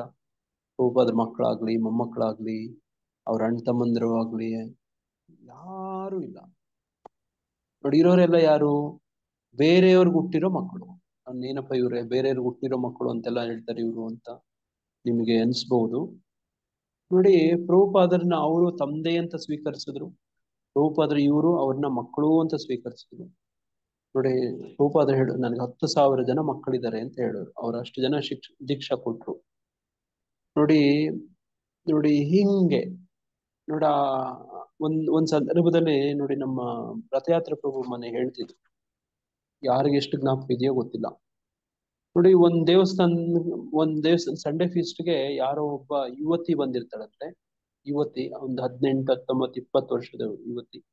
ಸಂಡೇ ಫೀಸ್ಟ್ ಕಾರ್ಯಕ್ರಮ ಎಲ್ಲ ಆಗೋಗುತ್ತಂತೆ, ಎಲ್ಲರೂ ಮನೆಗಳಿಗೆ ಹೋಗ್ತಾರಂತೆ. ಈ ಈ ಯುವತಿ ಹೋಗಲ್ಲ, ದೇವಸ್ಥಾನದಲ್ಲೇ ಕೂತಿರ್ತಾಳೆ. ಪ್ರಭುಪಾದರು ಬಂದು, why you did not go, ಯಾಕೆ ನೀವು ಹೋಗ್ಲಿಲ್ಲ, ನೀವಿಲ್ಲೇ ಇದ್ದೀರಾ? ನೋಡಿ, ಅವ್ರು ಹೇಳಂತೆ, ನೀವು ಯಾರು ಇಲ್ಲ ನಮ್ಮ ತಂದೆ ಮನೆಯಲ್ಲಿ. ತಾಯಿ ಯಾರಿಲ್ಲ ಅಂತ ಹೇಳಿದ್ರೆ ನೀವೇ ತಂದೆ ತಾಯಿ ಅಂತ ಹೇಳಿದ್ರ ಅಂತ ಹೇಳಿ ನೀವೇ ಹೇಳಿದ್ರಿ. ಎಲ್ಲಿ ಯಾರು ಹೋಗೋದು, ತಂದೆನೂ ಇಲ್ಲ. ಈ ಪಾಶ್ಚಾತ್ಯ ದೇಶದಲ್ಲಿ ಹಿಂಗೇನೆ ನೋಡಿ, ಅವ್ರಿಗೆ ತಂದೆ ತಾಯಿ ಮೇಲೆ ಆಸಕ್ತಿ ಇಲ್ಲ. ಯುವಕ ಯುವತಿಯರು ಮನೆ ಬಿಟ್ಟು ಬಂದಿರ್ತಾರೆ, ತಂದೆ ತಾಯಿಗಳಿಗೂ ಮಕ್ಕಳ ಮೇಲೆ.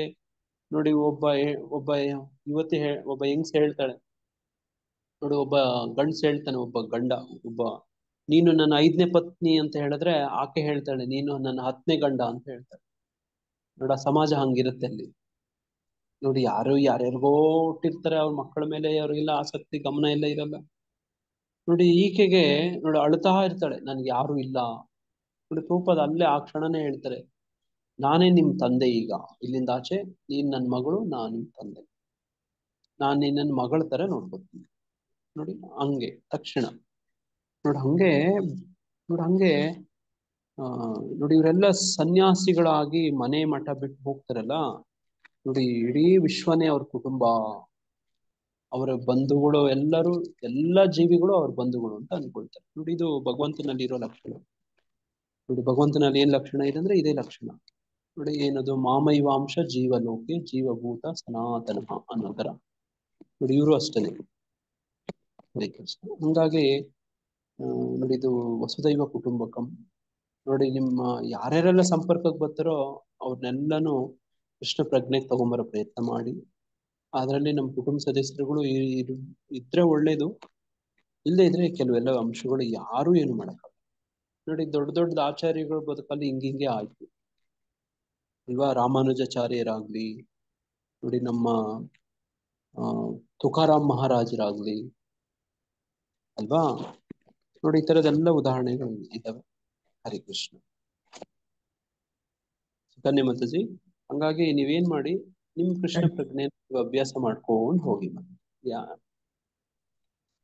ನೀವೇ ಒಂದು ನಾನು ಒಳ್ಳೆ ಪ್ರಯತ್ನ ಮಾಡ್ತಾ ಇದ್ದೀನಿ ಪ್ರಭುಜಿ, ಆದ್ರೂ ನನ್ನ ಪ್ರಯತ್ನ ಯಾಕೋ ಅವರು ಸ್ವೀಕಾರ ಮಾಡ್ತಾನೆ ಇಲ್ಲ. ನೀವು ನಿಮ್ ಹಾಡು, ನೀವು ಒಳ್ಳೆ ಉದಾಹರಣೆ ಆಗಿರ್ರಿ, ಒಳ್ಳೆ ತಾಯಿ ಆಗಿರ್ರಿ, ಒಳ್ಳೆ ಪ್ರಯತ್ನ ಮಾಡ್ತಾ ಹೋಗ್ರಿ, ಕೃಷ್ಣ ಪ್ರಜ್ಞೆ ಮಾಡ್ತಾ ಬನ್ನಿ. ಬಾಕಿ ನಾವೇನು ಮಾಡಕ್ ಆಗಲ್ಲ ಕೆಲವೆಲ್ಲ ವಿಷಯಗಳು. ನಿಮ್ ಪ್ರಯತ್ನ ಒಂದೇ ನಮ್ ಸಾಧ್ಯ. ಪ್ರಾರ್ಥನೆ ಪ್ರಯತ್ನ, ಪ್ರಾರ್ಥನೆ ಪ್ರಯತ್ನ, ಪ್ರಾರ್ಥನೆ ಪ್ರಯತ್ನ. ನಾವು ದೃಢವಾಗಿ ಹೋಗ್ತಾ ಇರ್ಬೇಕು. ಹರಿ ಕೃಷ್ಣ. ಹರಿ ಕೃಷ್ಣ ಮಾತಾಜಿ. ಜಗನ್ನಾಥ ಯಾತ್ರೆ ಪ್ರಭು ನಿನ್ನೆ ಹಾ ನನ್ ಮತ್ತೆ ಏನಪ್ಪಾ ಜಗನ್ನಾಥನ್ಗೆ ಏನು ಪ್ರಸಾದ ಮಾಡಾಕಕ್ಕಾಗಿಲ್ವೇ, ಯಾರು ನನ್ಗೆ ಹೆಲ್ಪ್ ಮಾಡಿಲ್ವೇ ಅಂತ ಅನ್ಕೊಂಡಿದ್ದೆ ಪ್ರಭು. ನಮ್ಮ ಮಗ ಇದ್ದಂಗೆನೆ ದೇವಸ್ಥಾನದಲ್ಲಿ ಪೂಜೆ ಇಟ್ಕೊಂಡಿದ್ದಾನೆ ಪ್ರಭು. ಪೂಜೆ ಇಟ್ಕೊಂಡು ಬೇರೆಯವ್ರ ಕೈಲಿ ಅಡ್ಗೆ ಮಾಡಿಸಿ ಹಾಕ್ಬೇಕು ಅಂತ ಮಾಡಿದ್ದಾನೆ. ನಾನ್ ಹೇಳ್ದೆ, ನೋಡಿ ಇಲ್ಲಿ ಅಡ್ಗೆ ಮಾಡಂಗಿದ್ರೆ ಮಾಡ್ಬೇಡ, ನೀನ್ ಎಲ್ಲಾನು ಹೊರಗಡೆ ಮಾಡ್ಕೊ, ಇಲ್ಲಿ ಮಾಡಂಗಿದ್ರೆ ಕೃಷ್ಣನ್ ಪ್ರಸಾದ ಮಾಡಿ ದೇವ್ರಿಗೆ ಇದಾಕಿ ಎಲ್ಲಾರ್ಗು ಹಂಚಂಗಿದ್ರೆ ಮಾಡು, ಇಲ್ಲಾಂದ್ರೆ ಮಾಡ್ಬೇಡ ಶ್ರೀನಿವಾಸ ನೀನು ಅಂತ ಬೈದೆ.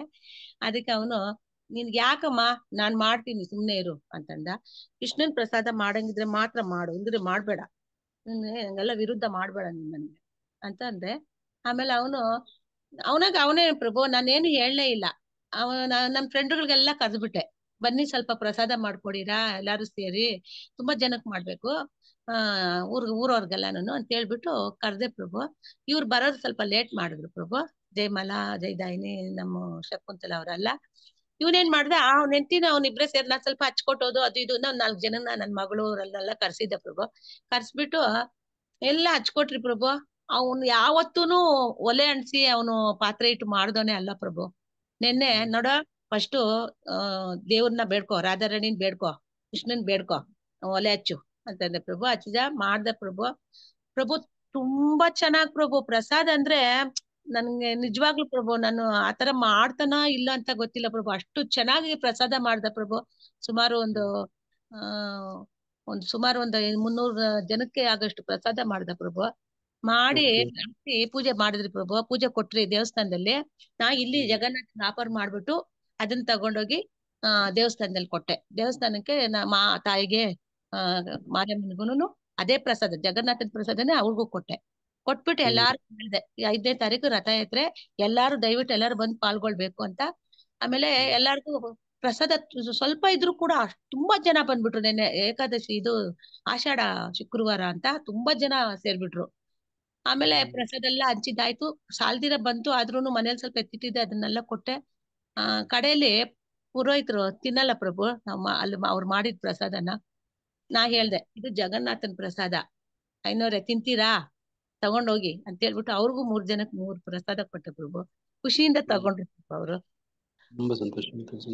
ಹರೇ ಕೃಷ್ಣ. ನೋಡಿ ಮಾತಾಜಿಯವರು ಎಷ್ಟು ಸಂತೋಷವಾಗಿ ತಮ್ಮ ಕುಟುಂಬ ಸದಸ್ಯರು ಎಲ್ಲ ಸೇರ್ಕೊಂಡು ಮಾಡದಂತದ್ದನ್ನ ನೋಡಿ, ಭಗವಂತನ ಪ್ರಸಾದ ನೋಡಿ ಹಂಚದನ್ನ ಹಂಚ್ಕೋತಿದ್ದಾರೆ ನಮ್ ಜೊತೆ. ನೋಡಿ ಬದುಕಂದ್ರೆ ಹಿಂಗೇನೆ ನೋಡಿ, ಇದೇ ಬದುಕು. ತುಂಬಾ ಸಂತೋಷ ಮಾತಾಜಿ ಹಂಚ್ಕೊಂಡಿದ್ದಕ್ಕೆ, ತುಂಬಾ ಸಂತೋಷ. ಹರೇ ಕೃಷ್ಣ. ನಾನೀಗ ಇನ್ನೊಂದು ಅನೌನ್ಸ್ಮೆಂಟ್ ಮಾಡ್ಬೇಕಿತ್ತು. ನಮ್ಮ ಸರ್ಕಲ್ಗೆ ಚಪ್ಪನ್ ಭೋಗ 56 ವಿಧದ ನೋಡಿ ಭಗವಂತನಿಗೆ ನೈವೇದ್ಯನ್ನ ನಮ್ಮ ಸರ್ಕಲ್ ಕೊಟ್ಟಿದ್ದಾರೆ. ಇದಕ್ಕೆ ಜೈದಾಯಿನಿ ಮಾತಾಜಿಯವರು ಇದನ್ನ ನೋಡಿ ಎಲ್ಲ ಭಕ್ತರು ಯಾರ್ಯಾರು ಎಷ್ಟೆಷ್ಟು ಐಟಮ್ ನೋಡಿ ಮಾಡ್ಕೊಂಡು ಬರ್ತಾರೆ ನೈವೇದ್ಯ ಅಂತ ಹೇಳಿ ಅವರ ಹೆಸರು ಕೊಡಿ. ಒಟ್ಟು 56 ಆಗ್ಬೇಕು. ಯಾರೆಲ್ಲ ದೀಕ್ಷೆ ಪಡ್ಕೊಂಡಿದ್ದೀರಿ, ಆಶ್ರಯ ಪಡ್ಕೊಂಡಿದ್ದೀರಿ, ನೀವೆಲ್ಲರೂ ಅಡುಗೆ ಮಾಡಿ ತರಬಹುದು. ಬಾಕಿ ಭಕ್ತರು ಕೂಡ ಹಣ್ಣು ತರಕಾರಿ ಪ್ರಸಾದ ಖಂಡಿತ ನೀವು ಕೂಡ ತರಬಹುದು. ನೋಡಿ ಬಾಕಿಯವರೆಲ್ಲರೂ ಕೂಡ ಇಲ್ಲ ನಾವು ಕೂಡ ಅಡುಗೆ ಮಾಡ್ತೀವಿ ಅಂದ್ರೆ ಶುಚಿಯಾದಂತ ಒಂದು ಮಡಕೆಯಲ್ಲಿ ಯಾರಾದ್ರೂ ಮಾರ್ಗದರ್ಶನ ತಗೊಳ್ಳಿ. ನೋಡಿ ಶುದ್ಧವಾಗಿ ಮಾಡುವಂತ ಪ್ರಯತ್ನ ಕೂಡ ಮಾಡಿ ತರಬಹುದು. ನೀವು ತಂದ್ರೆ ನಾವು ಜಗನ್ನಾಥನಿಗೆ ವಿಶೇಷವಾಗಿ ಎಲ್ಲರೂ ಅಡುಗೆ ಮಾಡ್ಬೋದು. ಜಗನ್ನಾಥ ಸ್ವಾಮಿ ಅಂದ್ರೆ ಅದೇ ಜಗನ್ನಾಥ ವಿಶೇಷ. ಬಾಕಿ ಬೇರೆ ಶ್ರೀ ವಿಗ್ರಹಗಳ ತರ ಅಲ್ಲ ಜಗನ್ನಾಥ. ಜಗನ್ನಾಥ ಅಂದ್ರೆ ಬಹಳ ವಿಶೇಷ. ಯಾರಾದ್ರೂ ಅಡುಗೆ ಮಾಡ್ಬೋದು. ಆದ್ರೆ ಮನಸ್ಸು, ಈಗ ಮಾತಾಜಿಯವರು ಹೇಳಿದ್ರಲ್ಲ, ರಾಜೇಶ್ವರಿ ಮಾತಾಜಿಯವರು, ಬಸವತಿ ಮಾತಾಜಿಯವರು ಆ ತರ ಮಾಡ್ಬೇಕು. ಶುದ್ಧವಾಗಿ ಮನಸ್ಸಲ್ಲಿ ನೋಡಿ, ಶುದ್ಧವಾದ ಒಂದು ಪಾತ್ರೆಯಲ್ಲಿ ನೋಡಿ ಈ ತರ ಮಾಡ್ಬೋದು. ಯಾರಾದ್ರೂ ಮಾರ್ಗದರ್ಶನ ತಗೊಂಡು ಮಾಡಿ 56 ಐಟಮ್ ತರಬೇಕು.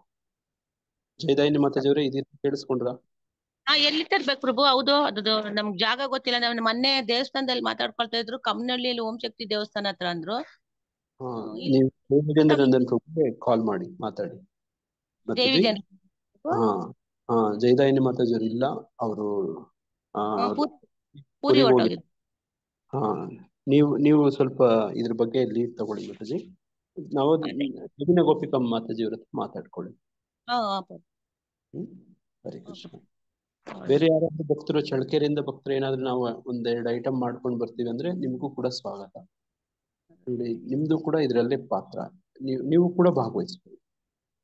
ನಮ್ಮ ಮನೆಯಿಂದ ಜಗನ್ನಾಥನಿಗೆ ಒಂದು ಐಟಮ್ ಮಾಡ್ಕೊಂಡು ಬರ್ತೀವಿ ಅಂದ್ರೆ ಚೆನ್ನಾಗಿ ಒಳ್ಳೆ ಭಕ್ತಿಯಿಂದ ಶುದ್ಧವಾಗಿ ತಗೊಂಡು ಬನ್ನಿ. ನೋಡಿ ಸ್ವಾಮಿ ಸ್ವೀಕರಿಸ್ತಾನೆ. ನೋಡಿ ಇನ್ಯಾರಾದ್ರೂ ಭಕ್ತರು ಬೇರೆ ಬೇರೆ ಕಡೆಯಿಂದ ಬರೋರು ಕೂಡ ನಾವೇನಾದ್ರೂ ಮಾಡ್ಕೊಂಡು ಬರ್ತೀವಿ ಅಂದ್ರೆ ನೋಡಿ ರಸವತಿ ಮಾತಾಜಿಯವ್ರಿಗೆ ಹೇಳಿ ನೋಡಿ, ಅದು 56 ಐಟಮ್ಗಳನ್ನ ಅವ್ರು ವ್ಯವಸ್ಥೆ ಮಾಡಿಸ್ತಾರೆ. ಹರೇ ಕೃಷ್ಣ. ಹರೇ ಕೃಷ್ಣ ಪ್ರಭು. ನಾಳೆ ಎಷ್ಟು ಗಂಟೆಗೆ ಸಂಡೆ? ನಾಳೆ 2 ಗಂಟೆಗೆ ಕಾರ್ಯಕ್ರಮ ಶುರು ಆಗುತ್ತೆ ಮಾತಾಜಿ. ನಾವು ಗ್ರೂಪ್ ಅಲ್ಲಿ ಒಂದು ಕಾಂಪ್ಲೇಂಟ್ ಹಾಕಿದೀವಿ. ಇದು ಲೊಕೇಶನ್ ಎಲ್ಲ ನಾವು ಶೇರ್ ಮಾಡ್ತೀವಿ. ಈಗ ಅದರಲ್ಲಿ ಸ್ಕ್ಯಾನರ್ QR ಕೋಡ್ ಅಲ್ಲಿ ಇದೆ. ಹೆಂಗ್ ಮಾಡೋದು ಪ್ರಭುಜಿ? ಅದು ಗೊತ್ತಾಗ್ತಾ ಇಲ್ಲ. ನೀವು ಲೊಕೇಶನ್ ನಾನು ಈಗ ವಾಟ್ಸಪ್ ಗ್ರೂಪ್ ಅಲ್ಲಿ ಹಾಕಿದೀವಿ. ಎಲ್ಲಿ ಇದು location? Kammanahalli 100 feet road Mataji. ನಮ್ ಟೆಂಪಲ್ ಬಂದ್ಬಿಟ್ಟು ಲೊಕೇಶನ್ ಅಂದ್ರೆ ಟೆಂಪಲ್ ಅಲ್ವಾ ಗುರುಜಿ? ಇಲ್ಲ, ಟೆಂಪಲ್ ಬಂದು ನೀವು ಮೊದ್ಲೇ ಬರ್ತೀವಿ ಅಂದ್ರೆ ದೇವಸ್ಥಾನಕ್ಕೆ ಬರ್ಬೋದು. ನಮ್ಮ ರಥ ಶುರು ಆಗೋದು ಒಂದು ಸ್ಥಳ ಬಾಣಸ್ವಾಡಿ ಹತ್ರ 100 ಫೀಟ್ ರೋಡ್ ಅಂತ ಇದೆ, ಅಲ್ಲಿಂದ ಶುರು ಆಗುತ್ತೆ. ನಾನು ಲೊಕೇಶನ್ ಶೇರ್ ಮಾಡ್ತೀನಿ. ಗೂಗಲ್ ಲೊಕೇಶನ್ ಕ್ಲಿಕ್ ಮಾಡಿದ್ರೆ ಆ ಲೊಕೇಶನ್ ತೋರಿಸುತ್ತೆ. ನೀವು ಅಲ್ಲಿಂದ ರಥ ಎಳ್ಕೊಂಡು ರಥೋತ್ಸವ ನೋಡಿ, ರಥಯಾತ್ರೆ ಅಲ್ಲಿಂದ ಶುರು ಆಗುತ್ತೆ. ಸುಮಾರು ಒಂದು 7-8 ಗಂಟೆ ಸಂದರ್ಭ, 7 ಗಂಟೆ ಅನ್ಕೊಳ್ಳಿ, ನಮ್ಮ ದೇವಸ್ಥಾನ ಪ್ರವೇಶ ಮಾಡುತ್ತೆ. ಅಲ್ಲಿ ಭಗವಂತನಿಗೆ ಭೋಗ ಅರ್ಪಣೆಗಳು ಅಲ್ಲೂ ಇರುತ್ತೆ. ದಾರಿಯಲ್ಲಿ ಅಲ್ಲಲ್ಲಿ ಒಂದು ಕೆಲವು ಸ್ಥಳಗಳು ಕೊಟ್ಟಿದ್ದಾರೆ, ಅಲ್ಲಿ ಭೋಗ ಅರ್ಪಣೆ ಆಗುತ್ತೆ. ಕೊನೆಯಲ್ಲಿ ನಮ್ಮ ಮಂದಿರ ಪ್ರವೇಶ ಆದ್ಮೇಲೆ ಭಗವಂತನಿಗೆ ನೈವೇದ್ಯ ಆಗಿ ನೋಡಿ, ಆರತಿ ಆಗಿ ನೋಡಿ ಪ್ರಸಾದ ವಿತರಣೆ ಆಗುತ್ತೆ. 8 ಗಂಟೆ ಆಗ್ಬೋದು ಸುಮಾರು ರಾತ್ರಿ. ನೋಡಿ, ತಾವು ಯಾರಿಗೆ ಎಷ್ಟು ಸಮಯ ಬೇಕೋ ಅಷ್ಟು ಸಮಯ ಕೊಡ್ಬೋದು. ದಾರಿ ಉದ್ದಕ್ಕೂ ಪ್ರಸಾದ ಹಂಚ್ತಾನೆ ಇರ್ತಾರೆ. ನೀವು 8 ಗಂಟೆ ತನಕ ಇದ್ದು ಪ್ರಸಾದ ಸ್ವೀಕರಿಸ್ಬೇಕು ಹಂಗೇನು ಇಲ್ಲ. 2 ಗಂಟೆಗೆ ನೀವು ರಥ ಪ್ರಾರಂಭ ಆಗಕ್ ಮೊದ್ಲು 1 ಗಂಟೆ ನೋಡಿ ಅಲ್ಲಿಗೆ ಬನ್ನಿ. 1 ಗಂಟೆಗೆ ಬಂದ್ರೆ ಲಂಚ್ ಪ್ರಸಾದ ಇರುತ್ತೆ ನೋಡಿ. ಬಹುಶಃ 2 ಗಂಟೆಗೆ ರಥ ಎಳಿಯಕ್ ಶುರು ಮಾಡ್ತೀರಿ ನೋಡಿ. ಅಲ್ಲಿ ದಾರಿ ಉದ್ದಕ್ಕೂ ಪ್ರಸಾದ ಹಂಚ್ತಾನೆ ಇರ್ತಾರೆ. ನೀವು ಅರ್ಧ ಗಂಟೆನೇ ನನಗೆ ಸಮಯ ಇರೋದಂದ್ರೆ ಅರ್ಧ ಗಂಟೆನೆ ಬರ್ಬೋದು. ಒಟ್ಟು ನೀವು ಬಂದು ರಥವನ್ನ ಎಳೆಯೋ ಅಂತ ಒಂದು ಸಂಭ್ರಮದಲ್ಲಿ ಆ ಉತ್ಸವದಲ್ಲಿ ಪಾಲ್ಗೊಳ್ಬೇಕು ಅಂತ ಕೇಳ್ಕೊಳ್ತೀನಿ. ಎಲ್ಲರೂ ಕೃಷ್ಣ ಪ್ರಭು.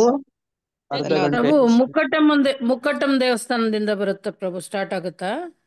ಇಲ್ಲ ಮಾತಾಜಿ, ಇಲ್ಲ ಬೇರೆ ಕಡೆ ಚೇಂಜ್. ಸಬ್ ರಿಜಿಸ್ಟ್ರಾರ್ ಆಫೀಸ್ ಇದೆಯಲ್ಲ 100 ಫೀಟ್ ಹಾ, ರೋಡ್, ಸಬ್ ರಿಜಿಸ್ಟರ್ ಆಫೀಸ್ ಅಲ್ಲಿ ಇರುತ್ತೆ ಮಾತಾಜಿ. ಆ ರೋಡೇನಾ? ಓಕೆ ಪ್ರಭು, ಆ ರೋಡ್ ಅಲ್ಲಿ ಇರುತ್ತೆ ನೋಡಿ. ನಾನು ಗೂಗಲ್ ಇಲ್ಲಿ ತೋರಿಸ್ತೀನಿ, ಲೊಕೇಶನ್ ಹಂಚ್ಕೊಳ್ತೇನೆ. ನೀವೇನು ಗ್ರೂಪ್ ಅಲ್ಲಿ ಸರಿ ಪ್ರಭು. ಗ್ರೂಪ್ ಅಲ್ಲಿ ಪ್ರಭುಜಿ ಅಲ್ಲಿಂದ ಅಲ್ಲಿಗೆ ದೂರ ಒಂದು 3 ಕಿಲೋಮೀಟರ್ ಆಗತ್ತೆ ಮಾತಾಜಿ. 3-4 ಕಿಲೋಮೀಟರ್ ಆಗತ್ತೆ ನೋಡಿ. ಇಲ್ಲಿ ಕಾಣ್ತಾ ಇದೆ ಅಲ್ವಾ ನೋಡಿ. ಇದು ಸ್ಕ್ಯಾನ್ ಮಾಡಿದ್ರೆ, ಇಲ್ಲಿ ನೀವು ಸ್ಕ್ಯಾನ್ ಮಾಡಿದ್ರೆ ನೋಡಿ, ಇದು ಸ್ಕ್ಯಾನರ್ ಅಲ್ಲ ನೋಡಿ.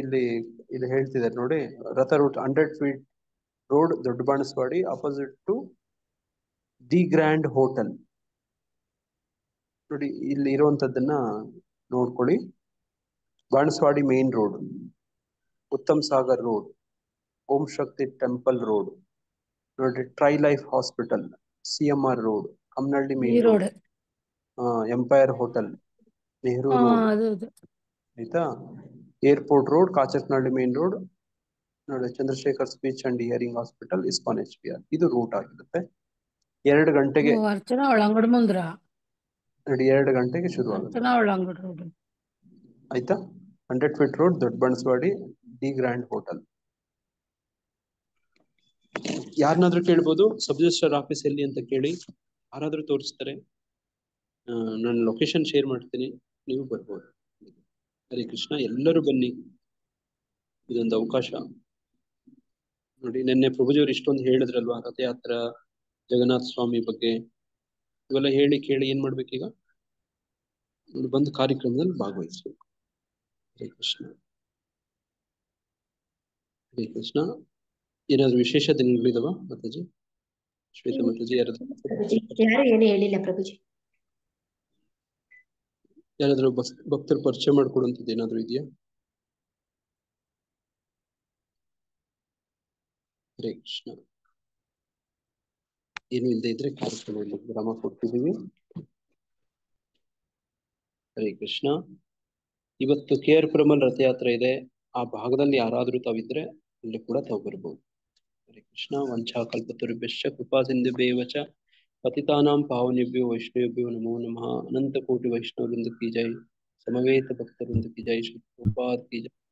ಹರೇ ಕೃಷ್ಣ ಮಹಾಮಂತ್ರ ಕಿ ಜೈ. ಹರೇ ಕೃಷ್ಣ ಕೃಷ್ಣ ಕೃಷ್ಣ ಹರೇ ಹರೇ, ಹರೇ ರಾಮ ರಾಮ ರಾಮ ಹರೇ ಹರೇ. ಕೃಷ್ಣ. ಗೀತಾರ್ಥ ಸ್ವಾರಸ್ಯ ಕಾರ್ಯಕ್ರಮದಲ್ಲಿ ಭಾಗವಹಿಸಿದಂತ ತಮ್ಮೆಲ್ಲರಿಗೂ ಧನ್ಯವಾದಗಳು. ಈ ದಿನ ತಮ್ಮೆಲ್ಲರಿಗೂ ಬಹಳ ಶುಭವಾಗಿ ಹಾಗೇನೆ ಸುರಕ್ಷಿತವಾಗಿ ತಮಗೆ ತಮ್ಮ ಕುಟುಂಬ ಸದಸ್ಯರಿಗೆ ಎಲ್ಲರಿಗೂ ಇರಲಿ ಅಂತ ಪ್ರಾರ್ಥಿಸಿ ಹಾರೈಸ್ತೇವೆ. ವಂಚಾಕಲ್ಪತರುಭ್ಯಶ್ಚ ಕೃಪಾ ಸಿಂಧುಭ್ಯೇವ ಚ ಪತಿತಾನಾಂ ಪಾವನೇಭ್ಯೋ ವೈಷ್ಣವೇಭ್ಯೋ ನಮೋ ನಮಃ. ಹರೇ ಕೃಷ್ಣ. ಎಲ್ಲರಿಗೂ ದಂಡೋತ್ ನಮಗಳು. Hare Krishna Prabhuji. Thank you Prabhuji. Thank you Mataji.